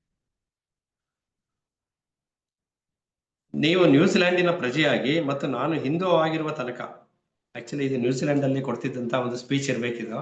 ಅದಕ್ಕೋಸ್ಕರ ಅವ್ರನ್ನ ಉದ್ದೇಶ ಹೇಳ್ತಾ ಇದ್ದಾರೆ ಅವರು. ನೀವು ನ್ಯೂಜಿಲೆಂಡಿನ ಪ್ರಜೆಯಾಗಿ ಮತ್ತು ನಾನು ಹಿಂದೂ ಆಗಿರುವ ತನಕ ಮನುಕುಲದ ಐಕ್ಯದ ಬಗ್ಗೆ ಮಾತನಾಡೋದು ಅಸಂಗತ. ಒಂದು ವಿಶ್ವ ಐಕ್ಯತೆ ಬಗ್ಗೆ ಮಾತಾಡುವಾಗ ಎಲ್ಲರೂ ಒಂದೇ ಅಂತ ಹೇಳೋ ಪ್ರಯತ್ನ, ನೀವು ನ್ಯೂಜಿಲೆಂಡು ನಾನು ಇಂಡಿಯನ್ ಅಂತ ಹೇಳೋದನ್ನ ಹೊರತಾಗಿರ್ಬೇಕು. ಎಲ್ಲರೂ ಮಾನವರು ಅನ್ನುವಂಥ ಒಂದು ದೃಷ್ಟಿಕೋನ ಬೆಳೆಸ್ಕೋಬೇಕು ಅನ್ನುವಂಥದ್ದು. ಅದಕ್ಕೆ ದೇಶ ಪ್ರೇಮ ಅನ್ನೋದು ಬೇಡ ಅಂತ ಇವರು ಮೊದಲಿಂದ ಹೇಳ್ತಾ ಇರೋದು. ನಿಮ್ಮ ದೇಶದಲ್ಲಿ ನೀವು, ನನ್ನ ದೇಶದಲ್ಲಿ ನಾನು, ನಮ್ಮ ಧಾರ್ಮಿಕ ಪೂರ್ವಾಗ್ರಹಗಳನ್ನು ಹಾಗೂ ಆರ್ಥಿಕ ನೀತಿಗಳನ್ನು ಹಾಗೆಯೇ ಉಳಿಸಿಕೊಂಡಿರುವಾಗ ಮನುಷ್ಯರಾಗಿ ನಾವೆಲ್ಲರೂ ಒಂದುಗೂಡುವುದು ಹೇಗೆ ಸಾಧ್ಯ? ಅದೆಲ್ಲನೂ ಒಂದೇ ಆಗ್ಬೇಕು ಎಲ್ಲನೂ ಅನ್ನುವಂಥದ್ದು. ದೇಶಭಕ್ತಿಯು ಮನುಕುಲವನ್ನು ಹಲವು ಚೂರುಗಳಾಗಿ ಒಡೆದಿರುವಾಗ ಕೋಟಿ ಕೋಟಿ ಜನರು ಆರ್ಥಿಕ ಮುಗ್ಗಟ್ಟುಗಳಿಗೆ ಸಿಲುಕಿ ನರಳುತ್ತಿದ್ದುದು ಎಲ್ಲೋ ಕೆಲವರು ಮಾತ್ರ ಸಿರಿವಂತರಾಗಿರುವಾಗ ಎಲ್ಲರೂ ಸೋದರರು ಎನ್ನುವ ಭಾವನೆ ಎನ್ನುವ ಮಾತಿಗೆ ಏನಾದರೂ ಅರ್ಥವಿದೆಯೇ? ನಂಬಿಕೆಗಳೇ ನಮ್ಮನ್ನು ವಿಚಿತ್ರ ಮಾಡಿರುವಾಗ, ಒಂದು ಗುಂಪಿನ ಮೇಲೆ ಇನ್ನೊಂದು ಗುಂಪು ದಬ್ಬಾಳಿಕೆ ನಡೆಸುತ್ತಿರುವಾಗ, ಅಂದ್ರೆ ಸಮಾಜದಲ್ಲಿ ಎಲ್ಲಾ ರೀತಿಯಲ್ಲೂ ವರ್ಗಗಳಿರುವಾಗ ಅದನ್ನ ಹೇಗೆ ಸಮಾನತೆ ಅಂತ ನಾವು ಮಾಡಕ್ಕಾಗತ್ತೆ? ಎಲ್ಲರೂ ಸಮಾನವಾಗಿ ಇರಬೇಕು. ಒಬ್ಬ ಶ್ರೀಮಂತ, ಒಬ್ಬ ಬಡವ, ಬೇರೆ ಬೇರೆ ರೀತಿಯಲ್ಲಿ ಇರುವಂತದ್ದು, ಜೀವನ ಇದು ಬೇರೆ ರೀತಿಯಲ್ಲಿ ಆಗುವಂಥದ್ದು ಏನು ಇರಬಾರ್ದು. ಎಲ್ಲವನ್ನು ಸಮಾನವಾಗಿ ನೋಡೋದಕ್ಕೆ ಸಾಧ್ಯ ಆಗ್ಬೇಕದನ್ನ. ಇದೆಲ್ಲ ಸ್ವಲ್ಪ ಐಡಿಯಲ್ ಆಗೇನೆ ಇದೆ, ಬಟ್ ಇದನ್ನ ಪ್ರಾಕ್ಟಿಕಲ್ ಆಗಿ ಮಾಡ್ಬೇಕು ಅಂದ್ರೆ ಸರ್ಕಾರಗಳು ಮುಂದೆ ಬರಬೇಕು, ಮುಖಂಡರು ಇದನ್ನ ಮನಸ್ಸು ಮಾಡಬೇಕಾಗಿದೆ. ಆಮೇಲೆ ಶಿಕ್ಷಣ ವ್ಯವಸ್ಥೆನಲ್ಲಿ ಆಮೂಲಾಗ್ರ ಪರಿವರ್ತನೆ ಆಗ್ಬೇಕಾಗಿದೆ. ಅಂದ್ರೆ ನಿಜವಾಗಿಯೂ ಒಂದು ಐಡಿಯಲ್ ಸೊಸೈಟಿ ಅನ್ನೋದು ಹೆಂಗಿರುತ್ತೆ ಅನ್ನೋದನ್ನ ಇವ್ರ ದೃಷ್ಟಿನಲ್ಲಿ ಕಾಣ್ತಾ ಇದ್ದೀವಿ. ಅದನ್ನ ಪ್ರಾಕ್ಟಿಕಲ್ ಆಗಿ ಮಾಡೋದಕ್ಕೆ ಅದರದ್ದೇ ಆದಂತ ಒಂದು ಲಿಮಿಟೇಷನ್ಸ್ ಇದೆ ಅದು ಅಂತ ಅನ್ಸುತ್ತೆ. ಇವೆಲ್ಲ ಈ ಎಲ್ಲಾ ಸಂಗತಿಗಳನ್ನು ಕುರಿತು ನಾವು ನಿಜವಾಗಿಯೂ ವ್ಯಕ್ತರಾಗಿಲ್ಲರೆನ್ನುವುದು ಕಷ್ಟಕ್ಕೆ ಕಾರಣವಾಗಿದೆ. ಏಕೆಂದರೆ ನಮಗೆ ಎದೆ ನಡಗಿಸಿ ಬಿಡುವ ತಲ್ಲಣಗಳು ಬೇಡವೇ ಬೇಡ. ಯಾವುದೇ ಸಂಗತಿಗಳನ್ನು ನಮಗೆ ಅನುಕೂಲವಾಗುವಂತೆ ಬದಲಿಸುವಲ್ಲಿ ಮಾತ್ರ ನಾವು ಆಸಕ್ತರು. ಬದಲಾವಣೆ ಏನಕ್ಕೆ ನಾವು ಯಾವ್ದ್ರಲ್ಲಿ ಆಸಕ್ತರಾಗಿದ್ದೀವಿ ಅಂದ್ರೆ ನಮ್ಗೆ ಅನುಕೂಲ ಆಗತ್ತೆ ಏನಾಗಿದ್ರೆ ಮಾತ್ರ ಅದೊಂದು ಬದಲಾವಣೆಗೆ ಮಾತ್ರ ನಾವು ಆಸಕ್ತಿ ತೋರಿಸ್ತಾ ಇದ್ದೀವಿ. ಆದ್ದರಿಂದಲೇ ನಮ್ಮ ಕ್ರೌರ್ಯ ಮತ್ತು ಖಾಲಿತನಗಳ ಬಗ್ಗೆ ನಾವು ತಲೆ ಕೆಡಿಸಿಕೊಳ್ಳುವುದೇ ಇಲ್ಲ. ನಮ್ಮಲ್ಲಿರುವಂತ ನಕಾರಾತ್ಮಕ ಸ್ವಭಾವಗಳ ಬಗ್ಗೆ ನಾವು ಯೋಚನೆ ಮಾಡೋದೇ ಇಲ್ಲ. ಅದು ನಮ್ಮೊಳಗೆ ಹಾಗೆ ಉಳ್ಕೊಂಡ್ಬಿಟ್ಟಿದೆ. ಅದು ಶಿಕ್ಷಣದಲ್ಲಿಯೂ ಅಷ್ಟೇ, ಬೇರೆ ಯಾವುದೇ ಕ್ಷೇತ್ರದಲ್ಲಿಯೂ ಅಷ್ಟೇ, ತಿಳುವಳಿಕೆ ಇರುವ, ಕಷ್ಟ ಸುಖಗಳನ್ನು ಅರ್ಥ ಮಾಡಿಕೊಳ್ಳುವ ಮಮತಾಮಯಿಗಳಾದ ವ್ಯಕ್ತಿಗಳು ಅವಶ್ಯಕ. ಅಂತವರ ಹೃದಯಗಳು ಖಾಲಿಯಾದ ಮಾತುಗಳಿಂದ, ಮನಸ್ಸಿಗೆ ಸಂಬಂಧಿಸಿದ ಸರಕುಗಳಿಂದ ತುಂಬಿರುವುದಿಲ್ಲ. ಆ ತರದ ಒಂದು ವ್ಯಕ್ತಿಗಳು ಬೇಕು. ಜೀವನವನ್ನು ಸಂತೋಷವಾಗಿ, ಚಿಂತನಪೂರ್ಣವಾಗಿ, ಪ್ರೀತಿಯೊಂದಿಗೆ ಕಳೆಯಬೇಕಾದರೆ ನಮ್ಮನ್ನು ನಾವು ಅರ್ಥ ಮಾಡಿಕೊಳ್ಳುವುದು ಬಹಳ ಮುಖ್ಯ. ನಿಜವಾಗಿಯೂ ತಿಳುವಳಿಕೆಯ ಬೆಳಕು ತುಂಬಿದ ಸಮಾಜವನ್ನು ಕಟ್ಟುವುದೇ ನಮ್ಮ ಧ್ಯೇಯವಾದರೆ, ಅದಾಗಿದ್ರೆ ಅದಕ್ಕೆ ಅತ್ಯುತ್ತಮ ಶಿಕ್ಷಕರು ಬೇಕು. ಮೊದಲನೇದಾಗಿ ಶಿಕ್ಷಕರು ನಮಗೆ ಬೇಕು. ಅವರಿಗೆ ಬದುಕಿನ ಸಮಗ್ರತೆಯ ಸ್ವರೂಪವೂ ತಿಳಿದಿರಬೇಕು. ಅಂದ್ರೆ ಮೊದಲಾಗಿ ಅವರಲ್ಲೇ ಒಂದು ಬದಲಾವಣೆ ಅನ್ನೋದಾಗಿರ್ಬೇಕು. ಈ ತಿಳುವಳಿಕೆಯ ಫಲವಾಗಿ ಅದನ್ನು ಮಗುವಿಗೆ ಸಂವಹನ ಮಾಡುವ ಸಾಮರ್ಥ್ಯವು ಅವರಲ್ಲಿರಬೇಕು. ಆ ತಿಳುವಳಿಕೆ ಇದ್ರೆ ಸಂವಹನ ಮಾಡೋದಕ್ಕೆ ಸಾಧ್ಯ ಆಗತ್ತೆ. ಮಗುವಿಗೆ ತಿಳುವಳಿಕೆ ಕೊಡಕ್ ಸಾಧ್ಯ ಆಗತ್ತೆ. ಇಂಥ ಶಿಕ್ಷಕರು ಇಂದಿನ ಸಮಾಜ ರಚನೆಗೆ ಅಪಾಯಕರ. ಯಾವುದೋ ಸರ್ಕಾರ ದೃಷ್ಟಿನಲ್ಲಿ ಇಂಥ ರಚನೆಗೆ ಅಪಾಯಕರ. ಆದರೆ ನಮಗೆ ತಿಳಿವು ತುಂಬಿದ ಸಮಾಜವನ್ನು ಕಟ್ಟುವುದು ನಿಜವಾಗಿಯೂ ಬೇಡ. ಶಾಂತಿಯ ನಿಜವಾದ ನೆಲೆಯನ್ನು ಗ್ರಹಿಸಿದ ಶಿಕ್ಷಕನು ರಾಷ್ಟ್ರೀಯತೆಯ ಅನರ್ಥ ಮತ್ತು ಯುದ್ಧದ ಮೂರ್ಖತನವನ್ನು ಬೆರಳಿಟ್ಟು ತೋರಿಸುತ್ತಾನೆ. ನಿಜವಾಗಿ ಅರ್ಥ ಅದರ ಶಿಕ್ಷಕ ಆ ರಾಷ್ಟ್ರೀಯತೆ, ಯುದ್ಧ ಅನ್ನೋದು ಯಾವುದನ್ನು ಪ್ರಮೋಟ್ ಮಾಡೋದಿಲ್ಲ ಸ್ಟೂಡೆಂಟ್ಸ್ ಮುಂದೆ. ಅದನ್ನ ಸರಿ ಮರುಕ್ಷಣದಲ್ಲಿಯೇ ತನ್ನ ಕೆಲಸಗಳನ್ನು ಕಳೆದುಕೊಳ್ಳುತ್ತಾನೆ. ಹಂಗ್ ಮಾಡಿದ ತಕ್ಷಣ ಅವನ ಕೆಲಸ ಹೋಗುತ್ತೆ. ಯಾಕೆಂದ್ರೆ ಸರ್ಕಾರಕ್ಕೆ ಇಂಥವ್ರು ಬೇಕಿಲ್ಲ. ಅಂದ್ರೆ ಆ ಲೆವೆಲ್ ಅಲ್ಲೇ ಈ ಬದಲಾವಣೆಗಳನ್ನ ಅಪೇಕ್ಷೆ ಮಾಡದೇ ಇರೋದ್ರಿಂದ ಈ ಬದಲಾವಣೆಗಳಾಗದೆ ಹಂಗೆ ಉಳ್ಕೊಂಡ್ಬಿಟ್ಟಿದೆ. ಇದು ಸತ್ಯವನ್ನು ಕಂಡುಕೊಳ್ಳಬೇಕಾದರೆ ಕಲಹಗಳಿಗೆ ಮಂಗಳ ಹಾಡಬೇಕು, ಕಲಹಗಳಿಂದ ದೂರವಾಗಬೇಕು. ಅಂತರಂಗದ ಒಳಜಗಳಗಳು, ಕಲಹ ಅಂದ್ರೆ ಏನು ಅಂದ್ರೆ ಬಾಹ್ಯ ಕಲಹ ಅಲ್ಲ, ಆಂತರಿಕ ಕಲಹಗಳು. ಅಂತರಂಗದ ಒಳಜಗಳಗಳು, ಹೊರಗೆ ನಡೆಯುವ ನೆರೆಹೊರೆಯ ಮನಸ್ತಾಪಗಳು, ಒಳಗೆ ಆಂತರಿಕವಾದ ಸಂಘರ್ಷಗಳು ಇಲ್ಲದಿದ್ದರೆ ಹೊರಗಿನ ಗೆಳೆಯರೊಂದಿಗೂ ಜಗಳವಿಲ್ಲ. ಒಳಗಿನ ಸಂಘರ್ಷವೇ ಹೊರಗೆ ವಿಸ್ತರಿಸಿದಾಗ ಜಾಗತಿಕ ಆಯಾಮವನ್ನು ಪಡೆಯುತ್ತದೆ. ನಮ್ಮ ಒಳಗೆ ನಾವು ಶುದ್ಧರಾದ್ರೆ ಮಾತ್ರ ಹೊರಗೆ ಯಾವುದೇ ಒಂದು ಸಮಸ್ಯೆಗಳನ್ನ ನಾವು ಎದುರಿಸುವಂತ ಅವಶ್ಯಕತೆ ಇರೋದಿಲ್ಲ. ನಮ್ಮ ದೃಷ್ಟಿಕೋನ ಬದಲಾಗುತ್ತೆ ಎನ್ನುವಂಥದ್ದು. ಯುದ್ಧವೆನ್ನುವುದು ನಮ್ಮ ಅನುದಿನ ಬದುಕಿನ ಅದ್ಭುತವೂ ರಕ್ತರಂಜಿತವೂ ಆದ ಮುಂಚಾಚು. ದಿನನಿತ್ಯದ ಜಂಜಡಗಳ ಫಲವಾಗಿಯೇ ಯುದ್ಧವನ್ನು ತಂದು ಬಿಡುತ್ತೇವೆ ನಾವು. ನಮ್ಮಲ್ಲಿಯೇ ಪರಿವರ್ತನೆ ಆಗದಿದ್ದರೆ ರಾಷ್ಟ್ರೀಯ ಮತ್ತು ಜನಾಂಗೀಯ ದ್ವೇಷಗಳು ಇದ್ದೇ ಇರುತ್ತದೆ. ಐಡಿಯಾಲಜಿಗಾಗಿ ಕಚ್ಚಾಡುವ ಮಕ್ಕಳಾಟಗಳು, ದಿನದಿನಕ್ಕೂ ಹೆಚ್ಚುವ ಸೈನಿಕ ಸಮುದಾಯ, ವಂದನೆ ಮತ್ತು ವ್ಯವಸ್ಥಿತವಾದ ಕೊಲೆಗಳಿಗೆ ಪರವಾನಗಿ ಕೊಡುವ ಎಲ್ಲಾ ಪಶುಕೃತ್ಯಗಳು ಯಾವುದೋ ಒಂದಷ್ಟು ಅಲುಗಾಡದೆ ಹಾಗೆಯೇ ಉಳಿಯುತ್ತದೆ. ಇಡೀ ಜಗತ್ತಿನಲ್ಲಿ ಶಿಕ್ಷಣವು ವಿಫಲವಾಗಿದೆ. ಈ ರೀತಿಯ ಶಿಕ್ಷಣದಿಂದಾಗಿ ಇವರು ಕನ್ಕ್ಲೂಷನ್ ಬರ್ತಾ ಇರೋದು, ಶಿಕ್ಷಣವು ವಿಫಲವಾಗಿದೆ. ಅದು ದಿನದಿನಕ್ಕೂ ಹೆಚ್ಚುತ್ತಿರುವ ವಿಷಾದಗಳಿಗೆ ಕಾರಣವಾಗಿದೆ. ದಿನ ದಿನ ಹೆಚ್ಚುತ್ತಾನೆ ಇದೆ ಅದು. ಸರ್ಕಾರಗಳು ನಮ್ಮ ಮಕ್ಕಳನ್ನು ಅಗತ್ಯಕ್ಕೆ ತಕ್ಕಂತೆ ಸೈನಿಕರಾಗಿಯೋ ತಂತ್ರಜ್ಞರಾಗಿಯೋ ಪರಿವರ್ತಿಸುತ್ತಿದೆ. ಸರ್ಕಾರಕ್ಕೆ ಏನ್ ಬೇಕೋ ಆ ರೀತಿಯಲ್ಲಿ ಸಮಾಜವನ್ನ ಕಟ್ಕೊಂಡಿದೆ ಅದು. ಅದಕ್ಕೆ ಯುದ್ಧ ಬೇಕಾಗಿದೆ, ಅದಕ್ಕೆ ಸೈನ್ಯನ ಸೃಷ್ಟಿ ಮಾಡ್ತಾ ಇದೆ, ಮಿಲಿಟರಿನ ಸೃಷ್ಟಿ ಮಾಡ್ತಾ ಇದೆ. ಇದೆಲ್ಲದರ ಅರ್ಥ ಒಂದೇ, ನಾವು ನಮ್ಮ ಜವಾಬ್ದಾರಿಯನ್ನು ಅರ್ಥ ಮಾಡಿಕೊಳ್ಳಬೇಕು. ಎಲ್ಲ ಸಂಬಂಧಗಳಲ್ಲಿಯೂ ಪರಸ್ಪರ ಹೊಣೆಗಾರಿಕೆಯನ್ನು ತಿಳಿಯಬೇಕು. ಆದರೆ ಈ ಜವಾಬ್ದಾರಿಯನ್ನು ಗ್ರಹಿಸಲು ನಮ್ಮ ಹೃದಯದಲ್ಲಿ ಒಲವು ತುಂಬಿರಬೇಕು. ಆಗ ಕೇವಲ ಕಲಿಕೆಯು ಜ್ಞಾನದ ಭಂಡಾರವಾದರೆ ಸಾಲದು, ನಮ್ಮೊಳಗಿನ ಪ್ರೀತಿಯು ಹೆಚ್ಚಿದಷ್ಟು ಅದು ಸಮಾಜದ ಮೇಲೆ ಬೀರುವ ಪ್ರಭಾವವು ಹೆಚ್ಚುತ್ತದೆ. ನಮ್ಮ ಹೃದಯ ಎಷ್ಟು ಪರಿಶುದ್ಧವಾಗಿರುತ್ತದೋ, ನಮ್ಮೊಳಗೆ ಎಷ್ಟು ನಕಾರಾತ್ಮಕ ಸ್ವಭಾವಗಳು ಹೊರತಾಗಿರುತ್ತೋ, ಅಷ್ಟು ನಾವು ಹೊರಗಿನ ಸಮಾಜಕ್ಕೆ ನಾವು ಒಂದು ಒಳ್ಳೆಯ ಒಂದು ಇದನ್ನ ಕೊಡುವಂತ ಸಾಧ್ಯ ಆಗುತ್ತೆ. ಆದರೆ ನಾವು ಮೆದುಳು ತುಂಬಿದ ಮನುಷ್ಯರಾಗಿದ್ದೇವೆ. ಇಲ್ಲಿ ಹೃದಯವೇ ಕಾಣೆಯಾಗಿದೆ. ನಾವು ಜಾಣ್ಮೆಯನ್ನು ಬೆಳೆಸಿಕೊಳ್ಳುತ್ತೇವೆ, ಆದರೆ ವಿಷಯವನ್ನು ದ್ವೇಷಿಸುತ್ತೇವೆ. ನಮ್ಮ ಮಕ್ಕಳನ್ನು ನಿಜವಾಗಿಯೂ ಪ್ರೀತಿಸುವುದಾದರೆ ಅವರನ್ನು ಕಾಪಾಡುವ, ರಕ್ಷಿಸುವ ಹಂಬಲ ನಮ್ಮಲ್ಲಿ ತುಂಬಿರಬೇಕು. ಅವರನ್ನು ಯುದ್ಧದಲ್ಲಿ ತೊಡಗಿಸುವ ತೀರ್ಮಾನವು ನಮ್ಮಿಂದ ಗಾವುದು ದೂರ ಇರಬೇಕು. ನಿಜವಾಗಿಯೂ ಪ್ರೀತಿ ಅನ್ನೋದಿದ್ರೆ ಯುದ್ಧಗಳಿಂದ ಹೊರತಾಗಿರ್ಬೇಕು. ಇವತ್ತಿನ ನಮ್ಮ ಮಕ್ಕಳನ್ನೇ ನಾವು ಯುದ್ಧ ಕಳಿಸ್ತಾ ಇದ್ದೀವಿ, ಅಲ್ಲಿ ಪರಿಣಾಮ ಏನಾಗ್ತಾ ಇದೆ ಅನ್ನುವಂಥದ್ದು. ನಮಗೆ ಶ್ರೀಮಂತರಾಗುವ ಅದಮ್ಯ ಬಯಕೆ, ಸಿರಿವಂತಿಕೆ ಹೆಚ್ಚಿದಷ್ಟು ನಿರ್ದಯರಾಗುತ್ತೇವೆ. ದತ್ತ ನಿಧಿಗಳಿಗೆ, ಶಿಕ್ಷಣ ಸಂಸ್ಥೆಗಳಿಗೆ ನಾವು ದೊಡ್ಡ ಮೊತ್ತದ ಹಣವನ್ನು ದಾನ ಮಾಡಬಹುದು. ಆದರೂ ನಮ್ಮ ಕ್ರೌರ್ಯವು ಸುಳ್ಳಲ್ಲ. ದಾನ ಧರ್ಮಗಳು ಎಲ್ಲ ಮಾಡ್ತೀವಿ, ಆದರೂ ನಮ್ಮೊಳಗೆ ಕ್ರೌರ್ಯ ಅಂತ ಅನ್ನೋದು ಇದ್ದೇ ಇದೆ, ಅದು ಕಮ್ಮಿ ಆಗಿಲ್ಲ. ನಮ್ಮ ಬೇಟೆಯನ್ನು ಲೂಟಿ ಮಾಡಿ ಅದರಲ್ಲಿ ಒಂದು ಭಾಗವನ್ನು ಉದಾರವಾಗಿ ಹಿಂದಿರುಗಿಸುತ್ತೇವೆ. ನಾವು ಮಾಡ್ತಿರೋ ದಾನ ಅಂತನ್ನೋದು ಏನು ಅಂತಂದ್ರೆ ಈ ತರ, ಇದನ್ನು ಉದಾರ ದಾನವೆಂದು ಕರೆಯುತ್ತೇವೆ. ನಾವು ಎಂಥ ಅನಾಹುತವನ್ನು ಮಾಡುತ್ತಿದ್ದೇವೆ ಎನ್ನುವುದೇ ನಮಗೆ ತಿಳಿದಿಲ್ಲ. ನಮ್ಮಲ್ಲಿ ಬಹುಸಂಖ್ಯಾತರು ಪ್ರತಿಯೊಂದು ದಿನವೂ ಆದಷ್ಟು ವೇಗವಾಗಿ ಆದಷ್ಟು ಅರ್ಥರಹಿತವಾಗಿ ಕಳೆಯುತ್ತಿದ್ದೇವೆ. ನಮ್ಮ ಜೀವನವನ್ನು ನಿರ್ದೇಶಿಸುವ ಕೆಲಸವನ್ನು ವಂಚಕ ರಾಜಕಾರಣಿಗಳಿಗೆ ಹಾಗೂ ಸರ್ಕಾರಗಳಿಗೆ ಬಿಟ್ಟುಕೊಟ್ಟಿದ್ದೇವೆ. ಅವರು ಯಾವ ರೀತಿ ನಿರ್ದೇಶಿಸ್ತಿದ್ದಾರೋ ಆ ರೀತಿ ನಮ್ಮ ಜೀವನ ನಡೀತಾ ಇದೆ. ಜೀವನ ಮಾತ್ರ ಫಾಸ್ಟ್ ಆಗಿ ಹೋಗ್ತಾ ಇದೆ, ಆದ್ರೆ ಅದರಲ್ಲಿ ಯಾವುದೇ ಒಂದು ಶುದ್ಧತೆ ಅನ್ನೋದು ಇಲ್ಲ ಅನ್ನೋದು. ಅರ್ಥರಹಿತವಾಗಿ ಕಳೀತಿದ್ದೇವೆ ನಾವು ಅಂತ.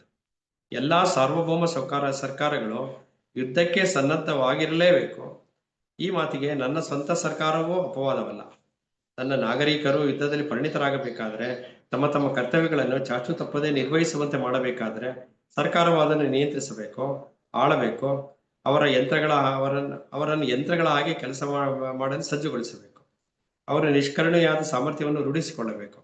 ನಾಶ ಮಾಡುವುದು ಅಥವಾ ನಾಶವಾಗುವುದು ಇದೇ ಜೀವನದ ಉದ್ದೇಶ ಮತ್ತು ಅಂತ್ಯವಾದರೆ ಸಹಜವಾಗಿಯೇ ಶಿಕ್ಷಣವು ನಿಷ್ಕರುಣೆಗೆ ಉತ್ತೇಜನ ಕೊಡಬೇಕು. ಇದೇ ನಮ್ಮ ಅಂತರಂಗದ ಆಸೆ ಎಂದು ತೋರುತ್ತದೆ. ಏಕೆಂದರೆ ಯಶಸ್ಸಿನ ಆರಾಧನೆ ಮತ್ತು ನಿಷ್ಕರುಣೆಗಳು ಎಡೆಬಿಡದ ಸಂಗತಿಗಳು. ಸರಿಯಾದ ಶಿಕ್ಷಣವು ಸಾರ್ವಭೌಮ ಸರ್ಕಾರಗಳಿಗೆ ಅಪಾಯಕರವೆನ್ನುವುದು ಸ್ಪಷ್ಟವಾಗಿಯೇ ಇದೆ. ಅದೇ ಸರಿಯಾದ ಶಿಕ್ಷಣ ಅಂತ ಇವರು ಏನ್ ಹೇಳ್ತಾ ಬಂದಿದ್ದಾರೋ ಅದು ಯಾವುದನ್ನು ಸರ್ಕಾರಕ್ಕೆ ಅನುಕೂಲ ಆಗೋ ರೀತಿಯಲ್ಲಿ ಇಲ್ಲ, ಅದು ಅಪಾಯಕರ ಅಂತಾನೆ ಸರ್ಕಾರಗಳು ತಿಳ್ಕೊಂಡಿದೆ, ಅದು ಸ್ಪಷ್ಟವಾಗಿ ಇದೆ. ಆದ್ದರಿಂದ ಇಂಥ ಶಿಕ್ಷಣವನ್ನು ಎಲ್ಲಾ ಬಗೆಯ ಸ್ಥೂಲ ಸೂಕ್ಷ್ಮ ಮಾರ್ಗಗಳಿಂದ ತಡೆಯುತ್ತಾರೆ. ಸರ್ಕಾರಗಳು ಫಸ್ಟ್ ಅದನ್ನ ತಡೆ ಹಿಡಿಯುತ್ತೆ. ಆಹಾರ ಮತ್ತು ಶಿಕ್ಷಣಗಳು ಕೆಲವರ ಬಳಿಯೇ ಉಳಿದು ಮನುಷ್ಯರನ್ನು ನಿಯಂತ್ರಿಸುವ ಸಾಧನಗಳಾಗಿವೆ. ಕೆಲವರ ಬಳಿ ಮಾತ್ರ ಇದೆ, ಎಲ್ಲರ ಬಳಿ ಇಲ್ಲ. ಇದು ಎಡಪಂಥೀಯವೇ ಇರಲಿ ಬಲಪಂಥೀಯವೇ ಇರಲಿ, ಸರ್ಕಾರಗಳಿಗೆ ಈ ಬಗ್ಗೆ ಕಾಳಜಿ ಇಲ್ಲ. ನಾವು ಮದ್ದುಗುಂಡುಗಳನ್ನು ಅಂತೆಯೇ ವ್ಯಾಪಾರ ಸಾಮಗ್ರಿಗಳನ್ನು ತಯಾರಿಸುವ ಸಮರ್ಥ ಯಂತ್ರಗಳಾಗಿರುವ ತನಕ ಅವುಗಳಿಗೆ ಚಿಂತೆ ಇಲ್ಲ. ಅದು ನಡೀತಾ ಇದ್ರೆ ಸರ್ಕಾರಗಳು ಅದ್ರ ಪಾಡಿಗೆ ಅದು ನಡ್ಕೊಂಡು ಹೋಗ್ತಾ ಇರುತ್ತೆ. ಇಂದು ಈ ಜಗತ್ತಿನ ಎಲ್ಲಾ ದೇಶಗಳಲ್ಲಿಯೂ ನಡೆಯುತ್ತಿರುವುದು ಇದೇ ವಿದ್ಯಮಾನ. ನಾಗರಿಕರೋ ಶಿಕ್ಷಕರೋ ಆಗಿರುವ ನಾವು ಈ ಸರ್ಕಾರಗಳ ವರ್ತನೆಗೆ ಜವಾಬ್ದಾರರು. ಆದರೆ ನಮ್ಮ ಸಂಗತಿಗಳನ್ನು ಕುರಿತು ಮೂಲಭೂತವಾದ ಕಾಳಜಿಯೇ ಇಲ್ಲ. ಸ್ವಾತಂತ್ರ್ಯವಿದ್ದರೂ ಅಷ್ಟೇ, ಗುಲಾಮಗಿರಿ ಇದ್ದರೂ ಅಷ್ಟೇ. ಶಾಂತಿ ಇದ್ದರೇನು, ಯುದ್ಧವಾದರೇನು, ಮನುಷ್ಯನ ಯೋಗಕ್ಷೇಮ ಅಥವಾ ಕಷ್ಟ ಕಾರ್ಪಣ್ಯ ಎರಡೂ ಒಂದೇ ನಮಗೆ. ಅಲ್ಲಿಷ್ಟು ಇಲ್ಲಿಷ್ಟು ಸುಧಾರಣೆ ನಡೆದರೆ ನಮ್ಮ ಅಡ್ಡಿ ಇಲ್ಲ. ಆದರೆ ಇಂದಿನ ಈ ಸಮಾಜವನ್ನು ಬುಡ ಸಮೇತ ಕಿತ್ತೆಸೆದು ಅದರ ಜಾಗದಲ್ಲಿ ಸಂಪೂರ್ಣವಾಗಿ ಹೊಸದಾದ ಇನ್ನೊಂದು ರಚನೆಯನ್ನು ನಿರ್ಮಿಸಲು ನಮಗೆ ಯಾರಿಗೂ ಇಷ್ಟವಿಲ್ಲ. ನಮಗೆ ಅಂದ್ರೆ ನಾವು ಸರ್ಕಾರದಿಂದ ನಿಯಂತ್ರಿತರಾಗಿದ್ದೇವೆ, ಹಂಗಾಗಿ ಅದು ಇಷ್ಟ ಇಲ್ಲ. ನಾವು ಸರ್ಕಾರವನ್ನ ಹೊರತಾಗಿ ನಾವು ಏನು ಮಾಡಕ್ಕಾಗದೇ ಇರೋದ್ರಿಂದ ನಮ್ಮ ಕೈಯಲ್ಲಿ ಏನು ಮಾಡಕ್ಕಾಗ್ತಾ ಇಲ್ಲ. ಆದ್ರೆ ಸರ್ಕಾರ ಇನಿಷಿಯೇಟಿವ್ ಮಾಡ್ತಾ ಇಲ್ಲ, ತಗೋತಾ ಇಲ್ಲ ಅದು ಮಾಡೋದಕ್ಕೆ.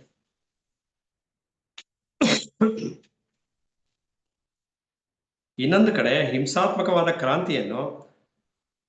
ಕ್ರಾಂತಿಯನ್ನು ಆಗು ಮಾಡಲು ಪ್ರಯತ್ನಿಸುವ ಜನರು ಇದ್ದಾರೆ. ಈಗ ಇರುವ ಸಾಮಾಜಿಕ ರಚನೆಯನ್ನು ಸಮಸ್ತ ಸಂಘರ್ಷಗಳು, ಗೊಂದಲಗಳು ಹಾಗೂ ದುಗುಡಗಳೊಂದಿಗೆ ನಿರ್ಮಿಸಲು ನೆರವು ನೀಡಿದವರು ಇವರೇ. ಈಗ ಇವರು ಪರಿಪೂರ್ಣವಾದ ಸಮಾಜವನ್ನು ರೂಪಿಸಲು ಬಯಸುತ್ತಾರೆ. ಇಂದಿನ ಸಮಾಜವನ್ನು ಅಸ್ತಿತ್ವಕ್ಕೆ ತಂದವರೇ ನಾವಾಗಿರುವಾಗ ಪರಿಪೂರ್ಣ ಸಮಾಜ ವ್ಯವಸ್ಥೆಗೆ ಮಾಡುವ ಸಾಮರ್ಥ್ಯ ನಮಗಿದೆಯೇನು? ಹಿಂಸೆಯ ನೆರವಿನಿಂದ ಶಾಂತಿಯನ್ನು ಸಾಧಿಸಬಹುದೆಂದು ಯೋಚಿಸುವುದು ಕೂಡ ಅಸಂಗತ. ಆದರೆ ಇವತ್ತಿನ ಸರ್ಕಾರ ಮಾಡ್ತಿರೋದು ಹಿಂಸೆಯ ಮೂಲಕ ಅದನ್ನ ತಡೆಯೋ ಪ್ರಯತ್ನ ಮಾಡ್ತಾ ಇದೆ. ಅದು ಇಂದ್ರಿಯಾನುಭವದ ಮೂಲಕ ಕಂಡುಕೊಂಡ ಮೌಲ್ಯಗಳ ಪ್ರಾಬಲ್ಯ ಮತ್ತು ವಿಸ್ತಾರಗಳು, ರಾಷ್ಟ್ರೀಯತೆ, ಆರ್ಥಿಕ ಗಡಿರೇಖೆಗಳು, ಸಾರ್ವಭೌಮ ಸರ್ಕಾರಗಳು ಮತ್ತು ದೇಶಭಕ್ತಿಯಂತಹ ವಿಷವಸ್ತುಗಳನ್ನು ಸೃಷ್ಟಿಸುತ್ತವೆ. ಇವೆಲ್ಲವೂ ಮನುಷ್ಯರ ನಡುವಿನ ಸಹಕಾರಗಳನ್ನು ಗಮನಿಸುವುದೇ ಇಲ್ಲ. ಅದ್ಯಾವುದು ಸರ್ಕಾರಕ್ಕೆ ಮುಖ್ಯ ಯೋಚನೆ ಇಲ್ಲ.